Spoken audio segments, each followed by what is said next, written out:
वंदे मातरम। आप सब अर्थ को तो बहुत अच्छी तरह जानते हैं। अर्थ मतलब फाइनेंस। बिना अर्थ सब कुछ अनर्थ होता है और यही कारण था कि हमने यह निधि अभियान का इस समय जो अब आज से प्रारंभ हो रहा है उसका आज से हमने आरंभ किया है। महारुद्र हनुमान संस्थान आप में से कई लोग शायद जानते भी होंगे और यहाँ पर 2009 में भारत माता मंदिर की स्थापना की गई। यह महारुद्र हनुमान मंदिर जो है वो 127 साल पुराना है और कई वर्षों से जीर्ण अवस्था में पड़ा था। हमारे भास्कर भाई गोठगस्ते करके जो हैं हमारे प्रणेता, उन्होंने इस मंदिर में जब प्रवेश किया पहली बार तो उन्हें ऐसा लगा कि यह जीर्ण अवस्था में जो मंदिर है, क्यों न इसे हम छत्रपति शिवाजी महाराज के जो गुरु थे समर्थ स्वामी रामदास, उनको जो अभिप्रेत ऐसा एक मंदिर का निर्माण किया जाए।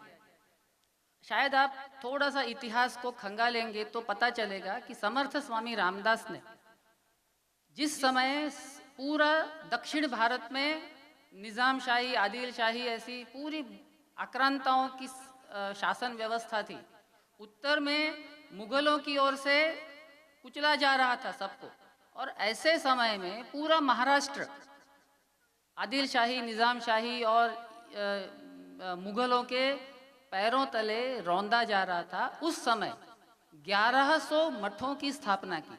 अब ये मठ क्या थे?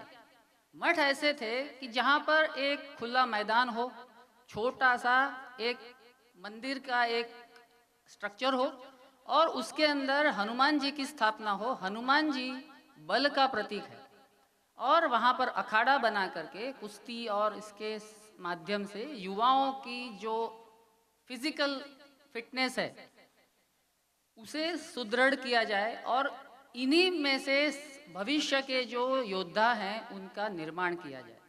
वहाँ पर एक मठाधिपति रहा करता था। मठाधिपति गांव में जाकर के भिक्षा मांगने जाता था और गांव के अंदर हमारे स्वराज्य के पक्ष में कौन है, स्वराज्य के विरोध में कौन है, ऐसे लोगों की माहिती रखता था।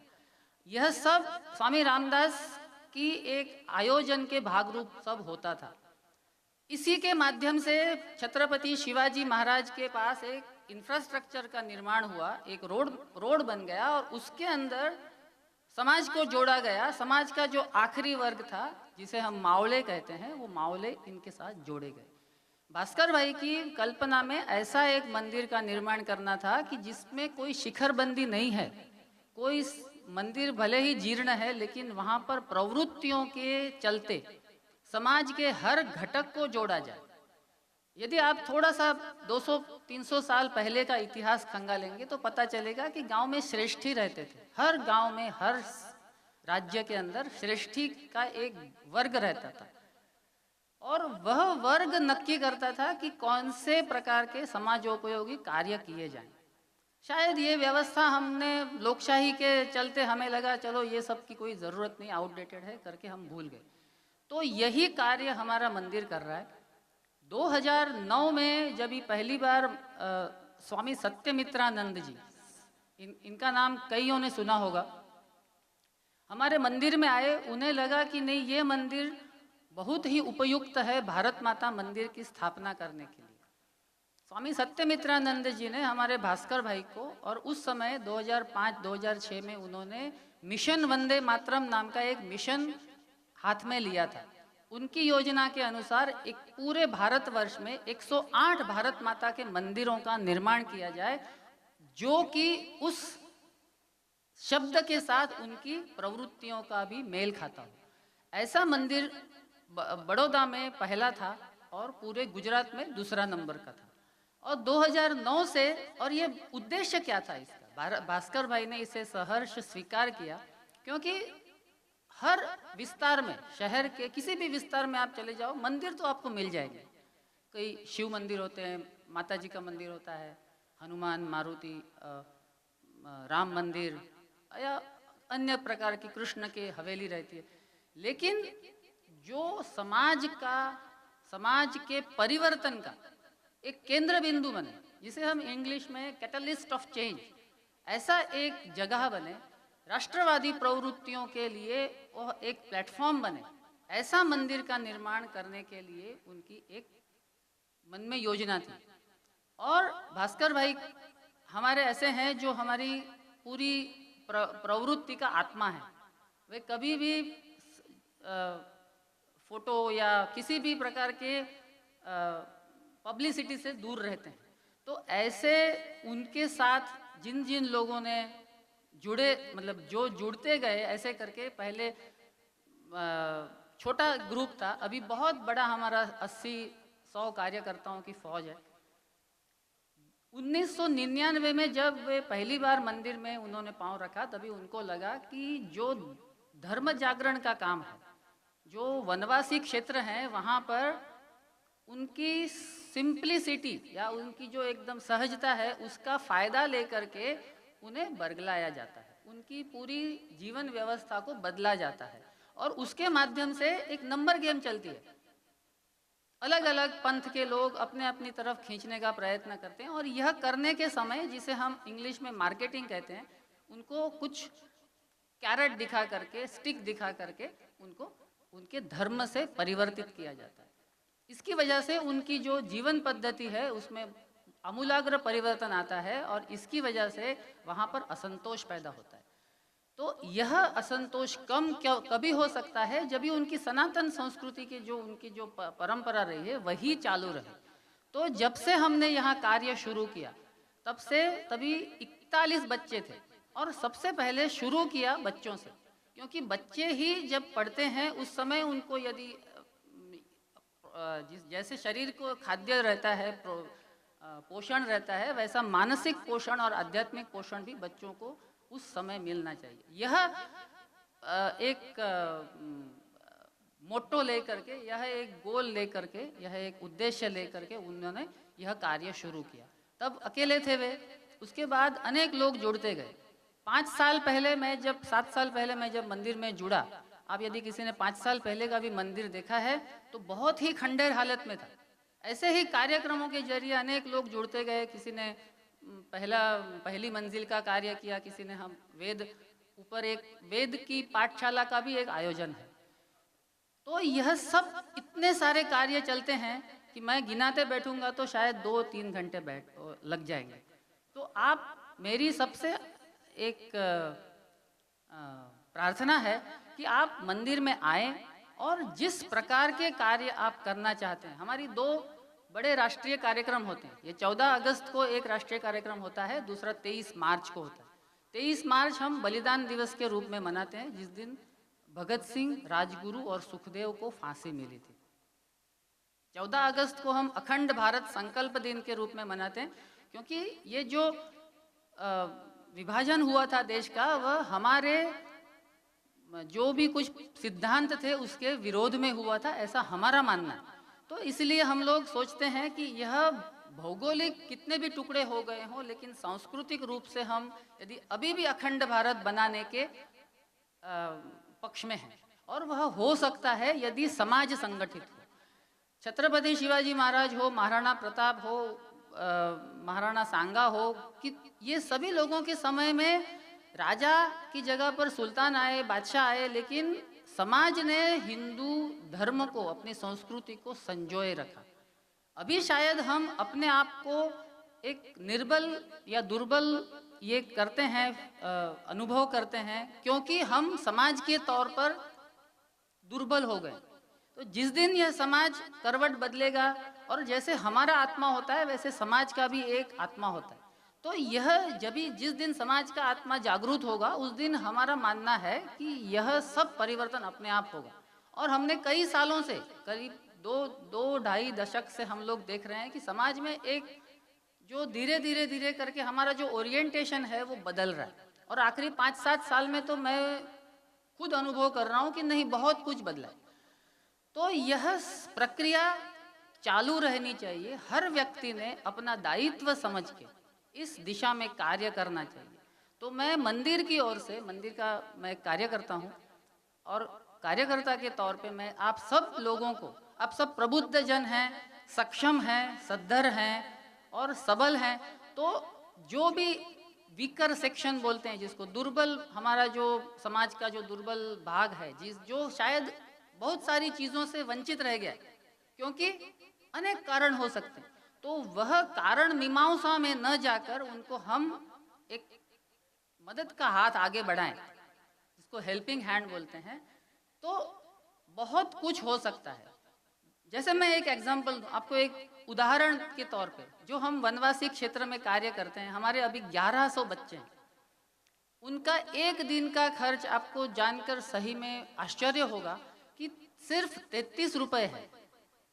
33 rupees per day for one child, for उनका पेट भरने के लिए। तो हम उनको गेहूं भेजते हैं, चावल भेजते हैं, दाल भेजते हैं, तेल भेजते हैं, मसाले और अन्य कुछ चीज़ें जो खाने पीने के काम में आती है, ये सब मिला करके, और उसके अलावा उनको हम दिवाली में कुछ भेंट वस्तु भी देते हैं, जैसे उनका जो यूनिफॉर्म है उसका कपड़ा, उसकी सिलाई, और हम सिलाई अलग से इसलिए देते हैं क्योंकि वहाँ के जो दर्जी है, वहाँ का जो टेलर है, उसको भी कोई रोजी मिले। तो ऐसा अलग अलग समय पर अलग अलग उपक्रम शुरू हुए और नए नए आयाम जुड़ते गए ऐसा। तो आपको मेरी प्रार्थना है कि आप जब भी समय मिले, हमारी वेबसाइट भी पत्रिका में दी हुई है, हमने हमारा कार्यकर्ताओं के भी आपके पास नंबर हैं, तो भले ही आप फिजिकली वहाँ नहीं आए, लेकिन आपके विस्तार में ऐसी कोई प्रवृत्ति शुरू करें और हमारे साथ जुड़े, ऐसी मेरी प्रार्थना है, मेरा आह्वान है। धन्यवाद। किसी को कुछ भी माहिती की ज़रूरत है, मैं यहीं पर हूँ, हमारा टेबल भी पीछे रखा हुआ है, तो आप अवश्य हमें कांटेक्ट कर सकते हैं और संपर्क कर सकते हैं हमारा। आप सबका बहुत बहुत शुक्रिया, और ये शुक्रिया मैं 2-3 बार इसलिए करूंगा कि जीवन में पहला मेरा ये अवसर है, क्योंकि मैं अपने बारे में और दूसरों के बारे में कोई बात छुपाता नहीं। ये चार्टर्ड अकाउंटेंट्स की इतनी बड़ी गैदरिंग, ये गुणा भाग करने वाले लोग, मैथमेटिक्स जानने वाले लोग, हाई स्कूल में मेरे 30 नंबर आए थे, 3 नंबर का ग्रेस मार्क मिला था मैथमेटिक्स में मुझे। इसलिए इनके सामने बहुत सारी बातें करना आसान काम नहीं है। और ये भी कोई सुन ले अगर अखबार वाला, तो कहेगा कि एक आदमी जो मैथमेटिक्स में फेल हुआ था वो सीएस को एड्रेस कर रहा था।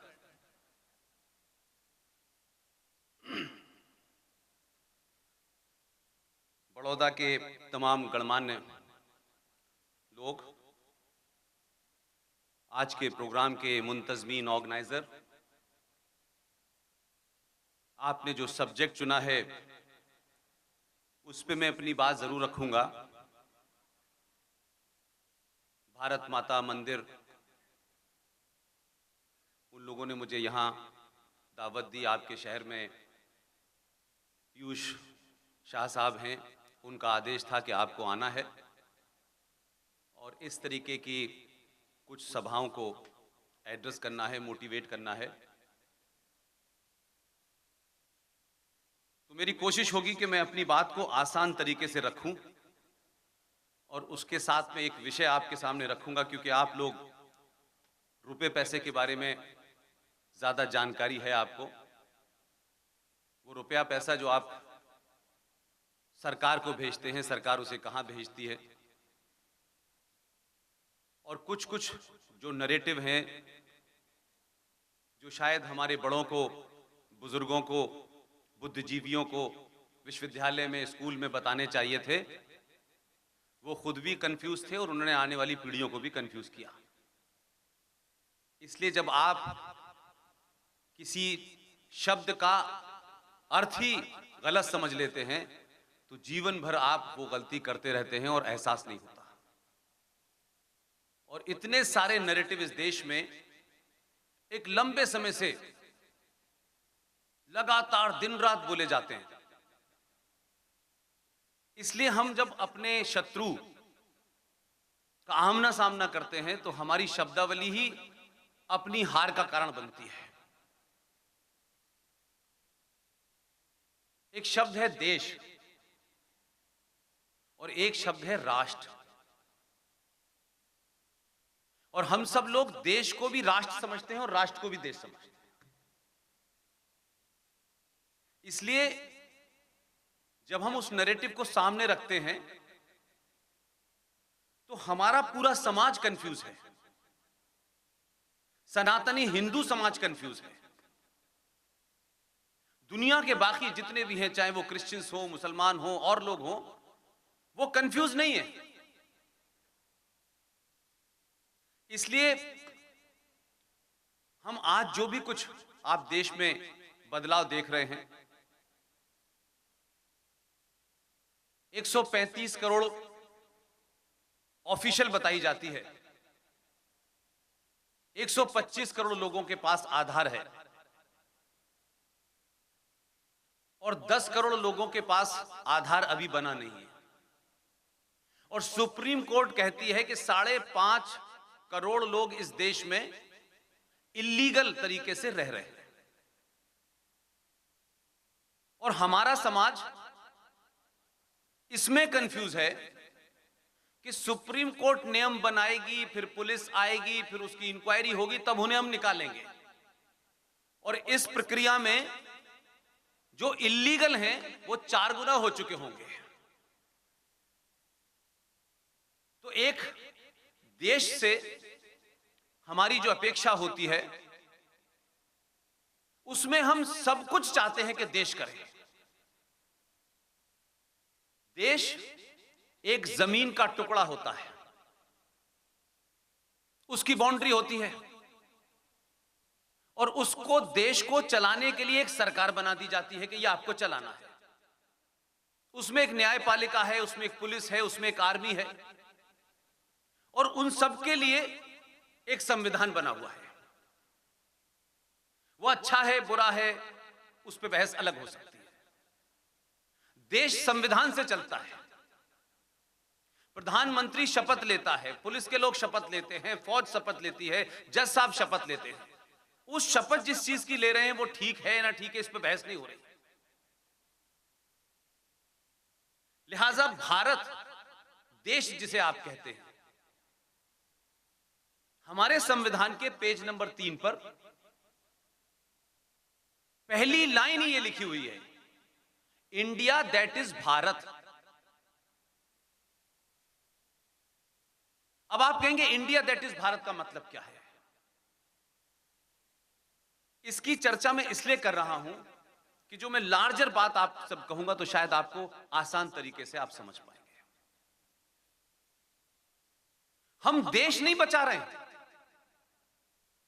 आज जो चुनौतियां हैं उसमें देश खतरे में नहीं है, 1% भी देश खतरे में नहीं है, राष्ट्र खतरे में है। क्योंकि देश को चलाने के लिए एक प्रधानमंत्री है, फौज है, पुलिस है, जुडिशरी है, तमाम सारी चीजें हैं। उसमें रोज रद्दोबदल होता है, आज ये अमेंडमेंट हो गया, आज ये नया कानून आ गया, आज पुराना कानून हट गया। लेकिन राष्ट्र क्या है? कोई देश, कोई सरकार, कोई प्रधानमंत्री राष्ट्र नहीं चला सकता। राष्ट्र को समाज चलाता है। मेरे सरोकार क्या है, मेरी आस्थाएं क्या हैं, मेरी परंपराएं क्या हैं, उससे राष्ट्र चलता है। और जब हम देश को मिला देते हैं तो हम एक ऐसे दीनहीन कमजोर लोग हो जाते हैं कि हम ये उम्मीद करते हैं कि भारत के मंदिरों को सरकार को बचाना चाहिए। सरकार का काम नहीं आपका मंदिर बचाएगी।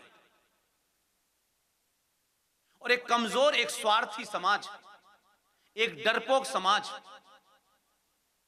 हमेशा ये उम्मीद करता है कि सब काम सरकार करे। और उसका नतीजा यह होता है कि जब वो समाज अपने स्वार्थों में लिप्त हो जाता है, अपनी कमजोरियों को ही ये मानता है कि हम तो उनकी वजह से कमजोर हैं, इसकी वजह से कमजोर हैं, तब क्या होता है एक स्वार्थी, कमजोर, डरपोक समाज अपने ऊपर थोपे हुए उस देश के कानून को यह सोच के मानता है कि यह इन्हीं का काम है, हमारा काम नहीं है। इसलिए भारत हो, पाकिस्तान हो, अमेरिका हो, जो भी देश ले लिए, उस पूरी दुनिया में भारत एक ऐसा देश है जहां का समाज इतना कमजोर, इतना डरपोक हो चुका है कि सरकार, जिसके पास ये मैंडेट नहीं है, संविधान में कहीं नहीं कहा गया, ये प्रधानमंत्री का काम नहीं है, ये पुलिस का काम नहीं है, ये मुख्यमंत्री का काम नहीं है कि वो ये तय करे कि सबरीमाला के अंदर महिलाएं जाएंगी या नहीं जाएंगी। अगर इसका निर्णय करना है तो शंकराचार्य करेंगे, सरकार नहीं कर सकती। लेकिन एक कमजोर, स्वार्थी समाज इसलिए चुप रहता है कि वो खुद कुछ नहीं करना चाहता। मेरा काम थोड़ी नहीं है, मुझसे क्या लेना देना है। और धीरे धीरे जो राष्ट्र को चलाने वाली ताकत समाज कमजोर होती है, सरकार उस कमजोर समाज के हर दिन के फैसले तय करती है। मुझे नहीं पता आपको कितनों को पता है कि इस देश में ये काले कोट पहने हुए कुछ लोग जो राफेल पे भी एक्सपर्ट हैं, जलीकट्टू पे भी एक्सपर्ट हैं, दही हांडी पे भी एक्सपर्ट हैं, सबरीमला पे भी एक्सपर्ट हैं, और वही काले कोट पहने वाले जज, उनसे जब कहा गया तो हिंदुत्व, तो उन्होंने हिंदुत्व की भी परिभाषा बता दी कि हिंदुत्व क्या है। लेकिन इन्हीं जज साहब से जब यह कहा गया कि 31 जुलाई 1986 में एक मजिस्ट्रेट ने यह फैसला दिया कि कुरान मजीद की 24 आयतें ऐसी हैं जो अपने देश में रहने वाले दूसरे नागरिक की हत्या करने का, उसके खिलाफ हथियार उठाने का संदेश देती है। ये 31 जुलाई 1986 का फैसला है। इतना डराया लोगों ने कि वो फैसला उसके बाद कभी इंप्लीमेंट नहीं हुआ। और 2021 के भारत में 100 करोड़ हिंदू सनातनी राष्ट्र, देश में सरकार आपकी, 20 राज्यों में राष्ट्रवादी सरकार, जब एक मुसलमान कोर्ट में गया कि ये आयतें गड़बड़ हैं, सुप्रीम कोर्ट ने कहा no no no no no no, इस पे सुनवाई नहीं कर सकते, हम इस पे नहीं कर सकते। वही सुप्रीम कोर्ट हिंदुत्व की परिभाषा बताता है हमको, Hinduism is a way of life, और हम चुप रहते हैं। अब हम वे ऑफ लाइफ मानना शुरू करते हैं, कल कोई आएगा कुछ और बता देगा तो हम वो करना शुरू कर देंगे। हम वो जानवर हो चुके हैं, हम वो मूर्ख लोगों का गिरोह हो चुके हैं कि जो हमको जैसा कह देता है हम वैसे ही करना शुरू कर देते हैं, क्योंकि जज साहब तो परमेश्वर है। तो जज साहब देश चलाने के लिए बनाए गए हैं, जो काम उन्हें करने के लिए दिए गए उस पर फैसला नहीं दे रहे वो कोई भी। लेकिन इस भारत राष्ट्र की हजारों हजारों साल पुरानी परंपराओं, आस्थाओं को जो एक लंबे समय के बाद तय हुई, 700-800 साल के बाद यह परंपरा तय हुई कि सबरीमला में महिलाएं फला दिन क्यों नहीं जा सकती। इसलिए बहुत सारे राष्ट्रवादी संगठन हिंदुत्व का ठेका लेके घूम रहे हैं सुबह से लेकर शाम तक, लेकिन हिंदुओं को ही सही बात बताने से डरते हैं। समय समय पे अपने स्वार्थों के लिए हिंदुओं के सामने एक नया एजेंडा खड़ा कर देते हैं। पहले ठेका ले लिया है कि हम हिंदुत्व के ठेकेदार हैं, और फिर अपने स्वार्थों के हिसाब से आप उनको गाइड कर देते हैं। इसलिए चंद 15, 20, 25 करोड़ लोग सामूहिक तौर पर तय करते हैं, गलत या सही यह बहस अलग हो सकती है, कि हमारे मामलात में तुमने दखल दिया अगर, तो जज साहब आपकी वर्दी नहीं उतारेंगे, घर में घुस के मार देंगे आपको। तो जज साहब ऐसा फैसला नहीं देते कोई भी। लेकिन एक समाज कहता नहीं, हम तो सहनशील हैं, हम तो असहिष्णु हैं भाई, हम तो बहुत टॉलरेंट हैं, आप जो दिल चाहे कर लीजिए हमारे साथ। हमारे घर में कैसे शादी करें कैसे नहीं करें ये भी आप तय करेंगे, तलाक कैसे होगा ये भी तय करेंगे। जज साहब मेरे बेडरूम में भी घुसे हुए हैं, वहां भी वो डिसीजन देते हैं, लेकिन यही डिसीजन दूसरों पे देने पे जज साहब डर क्यों जाते हैं? लिहाजा हम अपनी हर समस्या अमित शाह तय करेगा। नरेंद्र मोदी को हमने बैठा दिया, अब तो वो उसको तय करना चाहिए। ये कानून क्यों नहीं बन रहा, वो कानून क्यों नहीं बन रहा, फलाना कानून क्यों नहीं आ रहा, अब इनको ये करना चाहिए। भाई हम ये बैठे बैठे इसके अलावा खुद कुछ करेंगे कि नहीं करेंगे? हमारी कोई भूमिका है कि नहीं है? हम दूध में यूरिया मिला के बेचेंगे तब भी राष्ट्रवादी हैं, हम कम तोलेंगे तब भी राष्ट्रवादी हैं, हम झूठ बोलेंगे तब भी राष्ट्रवादी हैं। तो ऐसा राष्ट्रवाद भाई साहब गर्त में जा रहा है। आपकी गिनती 1947 से लेकर अब तक घट रही है, बड़ी नहीं है। गिनती से लोकतंत्र में तो उसका अर्थ होता है, लेकिन राष्ट्र बचाने के लिए गिनती इंपॉर्टेंट नहीं होती। बहादुर और निस्वार्थी लोग इंपॉर्टेंट होते हैं, जिनको अपने होने, अपने पूर्वज, अपने इतिहास पर, अपनी मान्यताओं परंपराओं पर, अपने विश्वास के ऊपर, अपनी आस्थाओं के ऊपर गर्व होता है। वो हीन भावना के शिकार नहीं होते। तिलक लगाया तो शर्मा गए, दूसरा हमारे बारे में क्या कहेगा इसलिए हमने रास्ता बदल लिया। वो ये कहेंगे तो हम धोती नहीं पहनेंगे, वो ये कहेंगे तो हम चुटिया नहीं रखेंगे। आप खुद में क्या हैं? आपकी अपनी कोई पहचान है कि नहीं है? कोई सामूहिक पहचान है कि नहीं है? कोई इतिहास आपका ऐसा नहीं है जिसको आपको गौरवान्वित करे, आपके अंदर एक वैलर पैदा करे, आपको प्राउड फील हो। हम इतने दीनहीन कमजोरों की तरह क्यों बात करते हैं भाई? और अफसोस मुझे यह होता है कि जो दुनिया की सबसे पुरानी सभ्यता है, जब से ये कायनात, ये यूनिवर्स, ये ब्रह्मांड बना होगा, तब से लेके अब तक दुनिया में आज की भाषा में इससे साइंटिस्ट कोई धर्म ही नहीं है।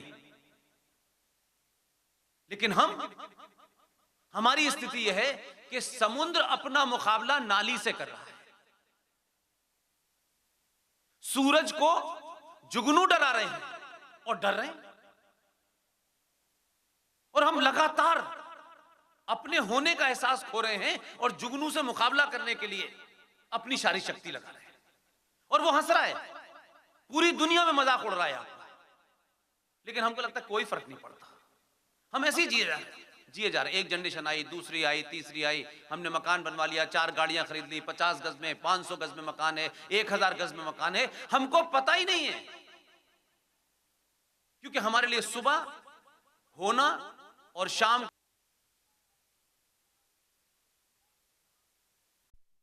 ऑस्ट्रेलिया में चले जाना, हमको लगता बस यही जीवन है। खा लो खाना, सो जाओ, फिर एक दिन किसी की मौत हो गई, थैंक यू वेरी मच। जिसका पूरा इतिहास ऐसा रखा हो,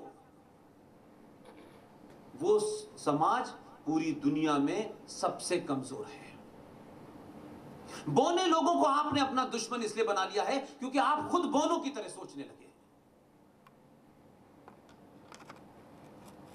हॉकी में भी अभी आपने देखा होगा, एक कांस्य पदक मिला है। मैं उस जगह का हूं जहां इंडिया के कप्तान जफर इकबाल भी पैदा हुए, बहुत हॉकी खेली उनके साथ में, मेरे बड़े ब्रदर उनके क्लासमेट थे।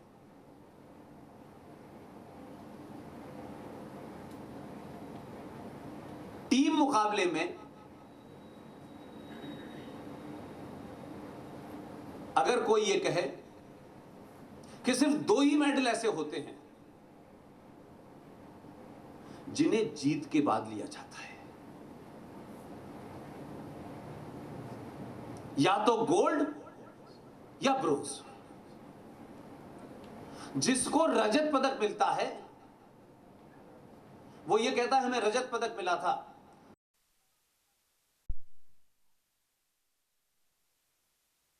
जीतने के बाद तो कांस्य पदक मिलता है, कम से कम जीत का एहसास होता है उसमें कि मैं जीत के लिया है ये मैंने। हार के तो कांस्य पदक मिल जाता, उसका कोई फर्क नहीं पड़ता। रजत पदक, आपकी अप्रोच क्या है? इसलिए मैं कहता हूं छोटी छोटी चीजें, छोटी छोटी बातें, एक बार हम ये सोचें कि हमारा ये जीवन हम पैदा क्यों हुए हैं, इसका अर्थ क्या है, जिन बच्चों के लिए मिनरल वाटर का आप इंतजाम करते हैं, पॉल्यूशन फ्री हवा उनको मिले, सिक्योर रहें, उनको सब कुछ आप मटेरियलिस्टिक तो दे रहे हैं, लेकिन सामने जो चैलेंज खड़ा हुआ है उसके बारे में आप उसको बताते ही नहीं है। नहीं नहीं नहीं, ये तुम्हारा काम नहीं है, ना ना ना ना, इधर से कुछ हो जाए, इधर से चले जाना, इधर से चले जाना, उधर से चले जाना। जब सारे रास्ते बंद हो तो अमेरिका तुम्हारे पिताजी भेज देंगे क्योंकि पैसा बहुत है। ये 125 करोड़ लोग चले जाएंगे सब, और वो आपको रख लेंगे। वहां भी कोई बेहतर स्थिति नहीं है। इसलिए हम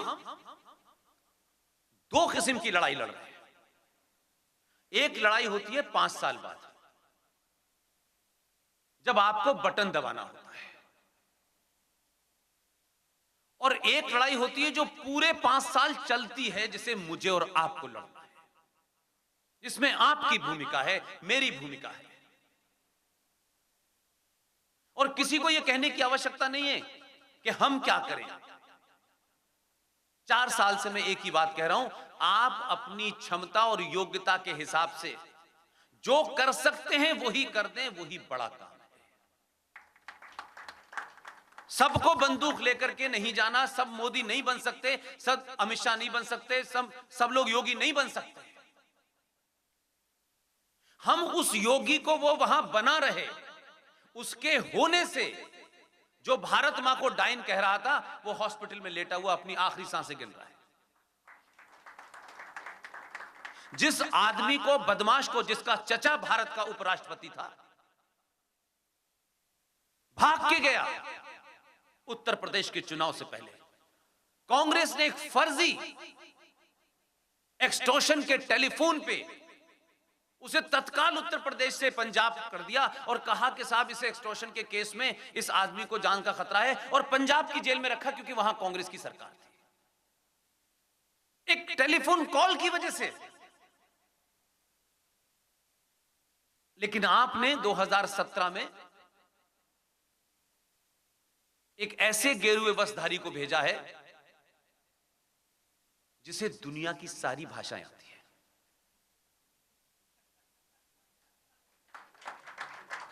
और वो कहता है, पहला ऐसा संत देखा, नहीं तो गेरुए वस्त्रों में तो हमें लोग बाबा, भगवान, ईश्वर, बस, इसके अलावा हमने नहीं सुना कभी। कुछ लोगों ने उत्पात मचाया क्योंकि 70 साल से उनकी आदत ये लगी हुई थी कि ये भी सत्ता पे बैठने के लिए आया है, ये मुख्यमंत्री है, ये गलतफहमी के शिकार हैं। और कोई भी आदमी, आप उसके एक सेंटेंस से तय कर सकते हैं कि ये रास्ता इसने क्या तय किया है। अगर आपके पास वो वीडियो हो, जाके देखिए। उत्तर प्रदेश में योगी आदित्यनाथ ने जब शपथ ली, क्योंकि हम उस थॉट को देखते नहीं है इसलिए लोग परेशान हैं, लेकिन इत्तेफाक से मेरी पैदाइश, मेरी तरबियत, पढ़ाई लिखाई, कलमा, कुरान, सब उस जगह हुआ जहां से आइडिया ऑफ पाकिस्तान पैदा हुआ था। मैं चीज को दूसरे एंगल से देखता हूं। योगी आदित्यनाथ से जब मीडिया ने यह सवाल पूछा कि आपको मुख्यमंत्री के पद की शपथ लेने के बाद कैसा लग रहा है, कोई और होता तो पता नहीं क्या क्या कहता। उसने कहा, गोरखनाथ पीठ के आगे इसकी औकात क्या है कुर्सी की। उसने अपने इरादे साफ बता दिए, यह कुर्सी मेरे लिए नहीं बनी है, मैं इस पे बैठूंगा तो यह कुर्सी कुर्सी कहलाएगी। इसकी औकात क्या है इस कुर्सी की। इस पे तो ऐसे ऐसे लोग बैठे हैं कि उनके बारे में बतानी मुश्किल है। इसलिए उसकी अप्रोच कुछ और है। जिस डॉक्टर को आपने भेजा उसकी अप्रोच कुछ और है। लेकिन इन्हीं के बीच में से हमने मान लिया है, बस मोदी लास्ट, अमित शाह लास्ट, अब मोदी, अब योगी। मेरा सवाल यह है, क्यों एक मोदी, क्यों करोड़ों मोदी और करोड़ों योगी क्यों नहीं है समाज में? क्यों नहीं है?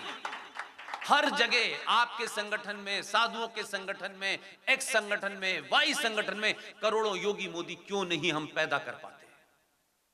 इसलिए कि हम खुद कुछ नहीं खोना चाहते। हम भगत सिंह के बारे में बच्चे को कहानी भी नहीं सुनाना चाहते, कहीं ये बन ना जाए गलती से। हम उसे चाचा नेहरू की कहानी सुनाते हैं मक्कार की, कि कैसे 19 साल तक कुर्सी पे बैठा जाए। ना हम तस्वीरों में उसका जिक्र करते हैं, न रानी लक्ष्मीबाई की, न सावरकर की, न छत्रपति शिवाजी की कहानी सुनाते ही नहीं है। कहीं गलती से इसके कान में न पड़ जाए, अच्छा खासा सीओ बनेगा, ये बिगड़ जाएगा बेचारा। ये हमारी मक्कारी है। इसलिए जब हमारे घर पे हमला होगा तब हम पूछेंगे कि शर्मा जी पड़ोस में थे, वो क्यों नहीं आए? लेकिन शर्मा जी के घर जब हमला हो रहा तो हमसे क्या मतलब है? अपने बेटे से कहेंगे काम से काम रखो, तुम्हें क्या मतलब है वहां जाना? और यह बीमारी एक सामूहिक उस देश में हो चुकी है। 47 हुआ, ऑन रिकॉर्ड 21 लाख लोग मरे। हम फिर दूसरे दिन से काम पे लग गए। खाना कमाना, मकान 2 गज 500 गज, इसका मकान उसका मकान। कश्मीर इसी देश में हुआ, उनसे ज्यादा कोई सेकुलर हो सकता है? कश्यप ऋषि के वंशज, उस समाज का सबसे बौद्धिक आदमी, सबसे इंटेलेक्चुअल आदमी, जब इस्लामिक जिहादियों ने उनको उठाकर के बाहर ले गए, उनके अपने बेटे के सामने छुरी से दोनों आंखें उनकी निकाली और फिर माथे में गोली मार दी। टीकालाल टपलू। 3 दिन के बाद समाज को पता चला कि टपलू साहब का घर जाके देखे। टपलू साहब अपनी मेज कुर्सी पर कुरान मजीद का कश्मीरी भाषा में ट्रांसलेशन कर रहे थे। लेकिन आपको सेकुलरिज्म का भूत सवार हो गया है। उनसे बड़ा कोई सेकुलर होगा? उनसे बड़ा कोई काम करने वाला होगा? और हम झूठे हैं, ईमानदारी से मानना चाहिए। और झूठों की गिनती ज्यादा है, मक्कारों की गिनती ज्यादा है। इसलिए 80 करोड़ होने के बाद भी हमारी कोई सुनता उनता नहीं है। हम 70 साल में एक मोदी पैदा करते हैं, वो आते हैं, फिर मोदी से सारी उम्मीदें हैं। अगर मोहल्ले की रेड लाइट भी खराब हो जाएगी तो भी मोदी को कोसेंगे। लेकिन एक समाज की यूनाइटेड, संयुक्त शक्ति का और 100 करोड़ लोगों का फर्क समझाता हूं मैं आपको।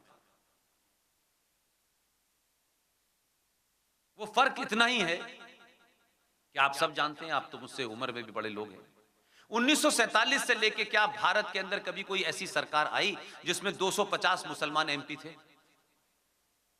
290 थे? कभी आई ऐसी सरकार? कभी नहीं आई। क्यों, मैं गलत कह रहा हूं? लेकिन आप सोचिए, आपने इस देश में 370 हटाने के लिए आपको 72 साल इंतजार करना पड़ा। और जो हो गया है, मैं गुजरात के लोगों से खासतौर से एड्रेस इसलिए करता हूं कि आपके राज का एक कानून था जो यहां से राष्ट्रपति के पास पड़ा हुआ था, राष्ट्रपति ने उस पर साइन करके भेज दिया है, अब वो कानून बन गया है। लेकिन वो कानून तक है, जमीन पे इंप्लीमेंट जब होगा, जब एक एक आदमी उस तैयार होगा। इसलिए 2013 एक घटना ऐसी है 2013 की कि माफ कीजिएगा, आप सब मुझसे बुजुर्ग हैं, बहुत पढ़े लिखे लोग हैं, आपके नीचे से जमीन निकल जाएगी। लेकिन अगर आपको कहो कि इसके बारे में जानकारी है, तो नहीं जानकारी है। इसलिए मैं कहता हूं कि मार्कशीट आपको अच्छी नौकरी दिलवा सकती है, मार्कशीट के नंबर आपको बड़े से बड़ा पद दिलवा सकते हैं, राष्ट्र नहीं बचा सकती मार्कशीट। इस बात का ध्यान रखिए। और हम मार्कशीट से राष्ट्र बचाना चाहते हैं, किस गलतफहमी के शिकार हैं। 2013 में इसी भारत की पार्लियामेंट में, आपके पास मोबाइल है, निकाल के देखिए कि भारतीय जनता पार्टी के कितने एमपी थे उस वक्त, निकाल के देखिएगा। और कुछ तो ऐसे हैं जो आज मंत्री बने हुए हैं। 2013 में एक कानून, एक एक्ट को पार्लियामेंट में रखा गया, और मैं इसलिए कह रहा हूं कि इसमें हम शामिल हैं, इस हत्या में, इस जघन्य अपराध में इस देश के लीडर शामिल हैं, क्योंकि समाज ने सोच लिया है कि वो उनका काम है, हमारा काम थोड़ा नहीं, हमें क्या लेना देना है, कौन सा बिल बना, कौन सा पास हो गया, हमें से क्या मतलब है। और बन के रख गए, उन्होंने तैयारी कर ली। और आज भी आज शायद हम ज्यादा सोने पे तैयार हो गए, बस अब तो मोदी है वो कर ही देगा यार, ये कर देगा, वो कर देगा, हम सब कुछ करना चाहते हैं। 1922 या 1921 में अंग्रेजों ने एक कानून बनाया, वक्फ प्रॉपर्टी एक्ट। 1956 में उसमें अमेंडमेंट हुआ। उस वक्त प्रधानमंत्री कौन थे मुझे बताने की आवश्यकता नहीं। फिर 95 में फिर अमेंड हुआ, और 2013 में भारत के दोनों सदनों से पास होकर कानून बन गया। इस हॉल में, इस हॉल के बाहर उसके बारे में एक लाइन किसी को नहीं पता होगी। और मैं आपको बता रहा हूं, आप सुनिएगा। लोग रोने लगे मुझसे सामने। मैंने कहा रोने से तो नहीं देश को चलता है यार, रोने वोने से कुछ नहीं होता है। जिस दिन जाग जाओ उसी दिन सवेरा है भाई। 2013 में भारत की पार्लियामेंट के दोनों सदनों से एक कानून बना, और जो दुश्मन थे उन्होंने बना करके चुपचाप रख दिया। जरूरत पड़ेगी उस दिन इस्तेमाल करेंगे। आपने न तब शोर मचाया, न अब शोर मचा रहे, न अब जागरूक कर रहे, क्योंकि अब तो हमने दो लोगों को ठेका दे दिया है, वही दो लोग सब कुछ करेंगे, हम कुछ नहीं करेंगे। वक्फ प्रॉपर्टी एक्ट 2013, धारा 40, 53, 59, उसमें से धारा 40 क्या कहती है? हम जिन चीजों के लिए लड़ रहे हैं वो बड़ी तत्काल और छोटी सी हैं। पेट्रोल सस्ता हो जाए, प्याज के दाम घट जाए, हमारी जिंदगी की अप्रोच देखिए। हम किसके लिए पैदा हुए हैं कि प्याज के दाम आज घट गए, कल बढ़ जाएंगे, पेट्रोल के दाम फिर बढ़ जाएंगे, फिर घट जाएंगे, ये तो चलता ही रहेगा पूरी दुनिया में। क्या हम सिर्फ इसी काम के लिए पैदा हुए हैं कि जीएसटी कितनी कम हो जाए, जीएसटी कितनी ज्यादा हो जाए? ये तो जिंदगी का सुबह से शाम तक का सफर है। लेकिन राष्ट्र और सभ्यताओं और सिविलाइजेशन में हजारों साल की बात के ऊपर आज मंचन होना चाहिए, यही इंपॉर्टेंट बात होती है। अब से 1000 साल के बाद हम कहां खड़े होंगे? जो राष्ट्र ऐसा नहीं सोचता है वो समाप्त हो जाता है, और आप समाप्ति की तरफ बड़ी तेजी से बढ़ रहे हैं, रुकना ही नहीं चाहते। इसलिए अपनी भूमिका को तय करते वक्त अपने स्वार्थों को इतना ऊपर रखते हैं कि हम वो सच बात बोले ही नहीं। आप सबके बड़े अच्छे अच्छे मकान होंगे, संपन्न लोग हैं, नाम मत पूछिएगा। मैं यहां से होता हुआ अहमदाबाद से बॉम्बे जा रहा हूं, अभी 1 महीना पहले बॉम्बे से लौटा। उन 10 बिजनेसमैन के नाम मत पूछिएगा मुझसे, मैं नहीं चाहता पब्लिक। अरबों खरबों के लोग हैं, उसमें से एक साहब बिरला की कोई 25-30 कंपनियों के डायरेक्टर हैं, बड़ी इज्जत करते हैं। उनका पुष्पिंद इनको बताना है। मैं सिर्फ इसी काम के लिए बॉम्बे गया। मैंने जब उनसे पूछा तो बोले हमें तो ये पता नहीं है। मैंने कहा आपके बॉम्बे नहीं, इस भारत का सबसे खरबपति गुजराती बिजनेसमैन, वो उससे पीड़ित है। बताना नहीं चाहते लोग। अपनी तकलीफ को भी नहीं बचाना चाहते, और उनको यह पता नहीं है कि यह है क्या बला। लेकिन आप डे टू डे बेसिस पे टाइम बाई कर रहे हैं, किसी तरह समय मिल जाए, 6 महीने का मिल गया, फिर 8 महीने का मिल गया। हम पीस मील में जीना चाहते हैं, क्योंकि अगर हम ये तय कर लें कि आज इसके लिए लड़ना है, तो हमें बहुत सारा काम छोड़ करके उसको लड़ने के लिए सड़क पे आना पड़ेगा, अपने लोगों को बताना पड़ेगा। और जब प्रधानमंत्री आपके यहां आए, गृह मंत्री आपके आए, तो उसे बताइए कि आपके साथ जो लोग काम कर रहे हैं वो इसमें शामिल थे आपके आने से पहले 2014 से। जरा इस तरफ भी ध्यान दे लीजिएगा। इसलिए शब्दों को सेकुलर नॉन सेकुलर किसको अच्छा लगता है ये मत बोलो, वो गेट लॉस्ट। राष्ट्र के सामने कोई भी मुझसे बड़ा नहीं हो सकता। अगर राष्ट्र है तो हम सब अपनी आस्थाओं के हिसाब से, अपनी पूजा पद्धति के हिसाब से, अपने सरोकारों के हिसाब से जीते हैं। एक आम आदमी, एक समाज का एक आम आदमी, उसके जीवन में संविधान दिन भर में एक बार भी नहीं आता होगा, सरकार के बने कानून एक बार भी नहीं आते होंगे, लेकिन सुबह उठने से लेकर के साथ के सोने तक वो अपनी आस्थाओं और परंपराओं से जीता है। सड़क पे चलते बस जरूर होता होगा कि लेफ्ट हैंड पे चलना है, रेड लाइट पे रुक जाना है, इतना ही बस जीवन में आता है। वक्फ प्रॉपर्टी एक्ट 2013 जो भारत की संसद में दोनों सदनों से पास हुआ, उसका सेक्शन 40 क्या कहता है। और कमाल की बात, ये बात आपको आज बता रहा हूं मैं, वक्फ कानून जो बना है, वक्फ बोर्ड जो बना है, उस बोर्ड में काम करने वाला हर वो जाहिल छोटे भाई का पजामा, बड़े भाई का कुर्ता पहना हुआ इडियट पब्लिक सर्वेंट है। आप जो पैसा कमाते हैं, जो करोड़ों रुपए का टैक्स भरते हैं, उससे उसको तनख्वाह मिल रही है जिसका हमसे कोई लेना देना नहीं है। उसका सेक्शन 40 ये कहता है सर,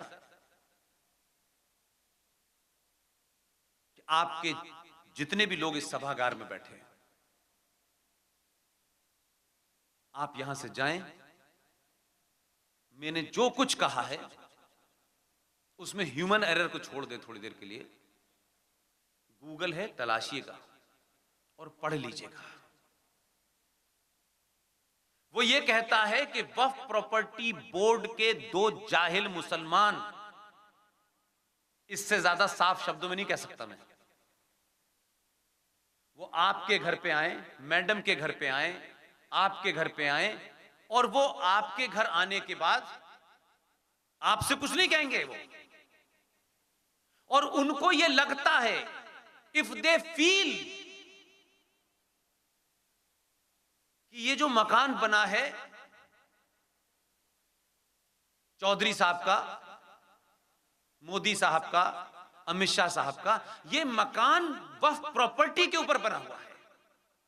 सेक्शन 40 ये क्लियर कहता है, if they believe, if they think कि this particular property belong to Waqf board, ये वो सिर्फ उनको महसूस करना है, उनको कोई कागज नहीं देना है। तो मालूम है उसमें क्या लिखा है 40 सेक्शन में? They will order the district magistrate, immediate authority of the government of India और state government, they will order the district magistrate to vacate this place within 24 hours and then hand over the keys to the waqf board, and district magistrate has to comply their order. आपके मकान पे धक्के मार करके district magistrate आपको बाहर करेगा और उसकी चाबी कहेगा ये चाबी लीजिए, और आप रोते हुए कागज दिखाएंगे, हाई कोर्ट जाएंगे। हाई कोर्ट ने 10 ऐसे केसेस किए हैं, आंध्र प्रदेश में किए। आप गए, आपने हाई कोर्ट में कहा मीलॉर्ड ये मेरा मकान है, मीलॉर्ड कहेंगे कि एज पर द लॉ आपको वक्फ प्रॉपर्टी बोर्ड के ट्राइब्यूनल में अपनी अपील लगानी है। जिसने आपका मकान छीना है, जो आपका कातिल है, वही आपका मुंसिफ है, आपको प्रॉपर्टी नहीं मिलने वाली है। हम किस गलतफहमी में रह रहे हैं भाई? ये मज़ारें आजकल सड़कों के किनारे, हाईवे पे जो बन रही हैं, उसके पीछे का मकसद समझिए। आप लीगली छुड़वा नहीं सकते, आप गुंडागर्दी से नहीं छुड़वा सकते। भारत की संसद ने उन्हें यह ताकत दी है। आंध्र प्रदेश हाई कोर्ट की अदालत ने एक केस में सुनवाई के दरमियान यह बात कही है, यह मेरा असेसमेंट नहीं है। आंध्र प्रदेश की हाई कोर्ट के जज ने यह कहा इसी मसले पे कि भारत में जो भूमि है, जहां हम भाई भाई को 2 गज आगे पीछे लेने पे कत्ल कर देते हैं, पूरे पूरे घर टूट रहे हैं, भारत में सबसे ज्यादा जमीन रेलवे के पास है, दूसरे नंबर पर डिफेंस के पास है, तीसरे नंबर पर वक्फ बोर्ड के पास है। इसलिए जितनी भी सरकार की जमीन खाली है, यकायक वहां कुत्ता बाबा पैदा हो जाता है और उसकी मजार बन जाती है। कौन कौन से बाबा पैदा होते हैं, वो मजार बना देते हैं, फिर उसको एंडोर्स कर देते हैं। कोई सरकारी कर्मचारी उसे हटा नहीं सकता, क्योंकि उन्हीं को एंडोर्स करना है। ये वक्फ बोर्ड की जमीन थी। दिल्ली जैसे शहर के अंदर जो पूरा आपका एक ग्रीन एरिया है, उसके अंदर जाकर के 15 मजार बन गई। अब आप हटाइए, मुकदमा लड़िए 200 साल तक। जिस चंद्रशेखर आजाद को कांग्रेस के एक बड़े नेता की मुखबिरी के चलते इलाहाबाद में गोली मारी गई थी, उनके नाम से एक पार्क है, एल्फ्रेड पार्क चंद्रशेखर का, सरकारी है। अभी 2 महीने पहले हमारी टीम के वकील विष्णु शंकर को हमने कहा किसी कीमत पर हम पीछे नहीं हटेंगे। दिल्ली में, और आज के जमाने सुनवाई नहीं हो पा रही है, दिल्ली से हमने लखनऊ बेंच में अपील की। यकायक उस पूरे पार्क के अंदर, वो सरकारी पार्क है, उस पार्क में एक मस्जिद भी बन गई, मजारें भी बन गई और चल रहा है। और इस देश का सनातनी हिंदू जज साहब सुबह शाम उसमें घूमने जाते हैं, बच्चे खेलने, किसी ने नोटिस नहीं किया ये कैसे बन रहा है, क्योंकि हमें क्या फर्क पड़ता है, हमारा काम थोड़ी नहीं है। ये तो योगी देखने आना चाहिए, अमित शाह का काम है, वो देखे आकर के ये क्या हो रहा है। बताना तक नहीं चाहता हमारा समाज इस तरीके का हो गया है। एक लड़के को भेजा कि इसकी पिक्चर लो, सारी पिक्चर ली, हाई कोर्ट यूपी में डाला, और जज साहब इत्तेफाक से, जो एक्टिंग जज साहब थे, बड़े हार्ड थे। हमने कहा मिलॉर्ड, ये जो जगह है इसके अंदर आज से 20 साल पहले कोई मजार नहीं थी, आज कोई मजार नहीं है, फिर ये 144 नंबर वक्फ प्रॉपर्टी कैसे डिक्लेयर हुई? क्योंकि केस में सारे तथ्य सामने थे। जज साहब ने पूरी यूपी के लोगों को बुलाया और वो शब्द कहे कि तुम हराम की तनख्वाह लेते हो, तुम्हारे नीचे ये सब काम हो रहा है, कैसे हुआ? और कहा कि मैं इस ऑर्डर को अब इंप्लीमेंट करूंगा और मुझे रिपोर्ट किया जाए। हम हजारों घटनाओं में से किसी एक घटना तक पहुंच पाते हैं, लड़ पाते हैं, हमारे पास वो रिसोर्सेज नहीं है, क्योंकि उनके पास रिसोर्सेज नहीं है, लेकिन वो 24 आवर किसी एजेंडे के लिए जीवित हैं। और हमारे सामने एक बार देश बटा, 21 लाख लोग मर गए, हम फिर वहीं आ गए लौट करके, हम फिर उसी मुहाने पे खड़े हुए हैं। और क्योंकि जब आप किसी चीज को लड़ नहीं सकते तो यू स्टार्ट इंजॉइंग इट, क्योंकि लड़ने में कुछ खोना पड़ता है। अगर ये जनरेशन नहीं कुछ खोएगी तो अगली जनरेशन भी सरवाइव नहीं करेगी। तो हम अपनी मक्कारी और स्वार्थ को बचाने के लिए क्या कहते हैं, हम तो शुरू से भाई भाई थे, हमारा तो खून एक है, हमारा तो डीएनए एक है भाई। अब लड़ नहीं सकते तो एक नया जुमला कर, और उसका असर क्या हो रहा है कि पहली बार इस देश के अंदर जो शब्द हिंदू सनातनी बोलने से डरते थे, जो रास्ता बदल लेते थे, जो अपनी बहन के साथ कोई दुष्कर्म कर दे तो उसकी हत्या करने से डरते थे, रिपोर्ट लिखा के आते थे। रिपोर्ट में हर बात की हम रिपोर्ट लिखा के आते हैं, रिपोर्ट से आज तक कुछ हुआ नहीं। वो समाज में थोड़ी बहुत हल्का सा फर्स्ट फेज की एक जागृति है कि वो ये समझ रहा है कि उसके साथ झूठ बोला गया, वो ये समझ रहा है कि उसके साथ धोखा किया गया है, वो ये समझ रहा है कि हमारे लोगों ने हमारे साथ धोखा किया है, तो उसके उस अवेयरनेस के ऊपर आप पानी डालने का काम कर रहे हैं। वो कोई हो, कितना भी बड़ा हो, कोई एक व्यक्ति किसी संगठन से बड़ा नहीं हो सकता, संगठन देश से बड़ा नहीं हो सकता, और देश से बड़ा राष्ट्र नहीं हो सकता। इसलिए मुझे लिए इंडिविजुअल की कोई वैल्यू नहीं है, मेरे लिए अंतिम शब्द है राष्ट्र, और राष्ट्र और उसके अलावा कुछ नहीं है। राष्ट्र से बड़ा कोई नहीं है, वो कितना भी बड़ा ज्ञानी हो। लोग आते हैं चले जाते हैं, कोई फर्क नहीं पड़ता है। एक विजनरी आए थे, 19 साल रहे, एक 14 साल तक रही, ये भी आएंगे, ये भी चले जाएंगे। जो राष्ट्र के लिए काम करे उसके साथ ताकत के साथ खड़े हो जाइए।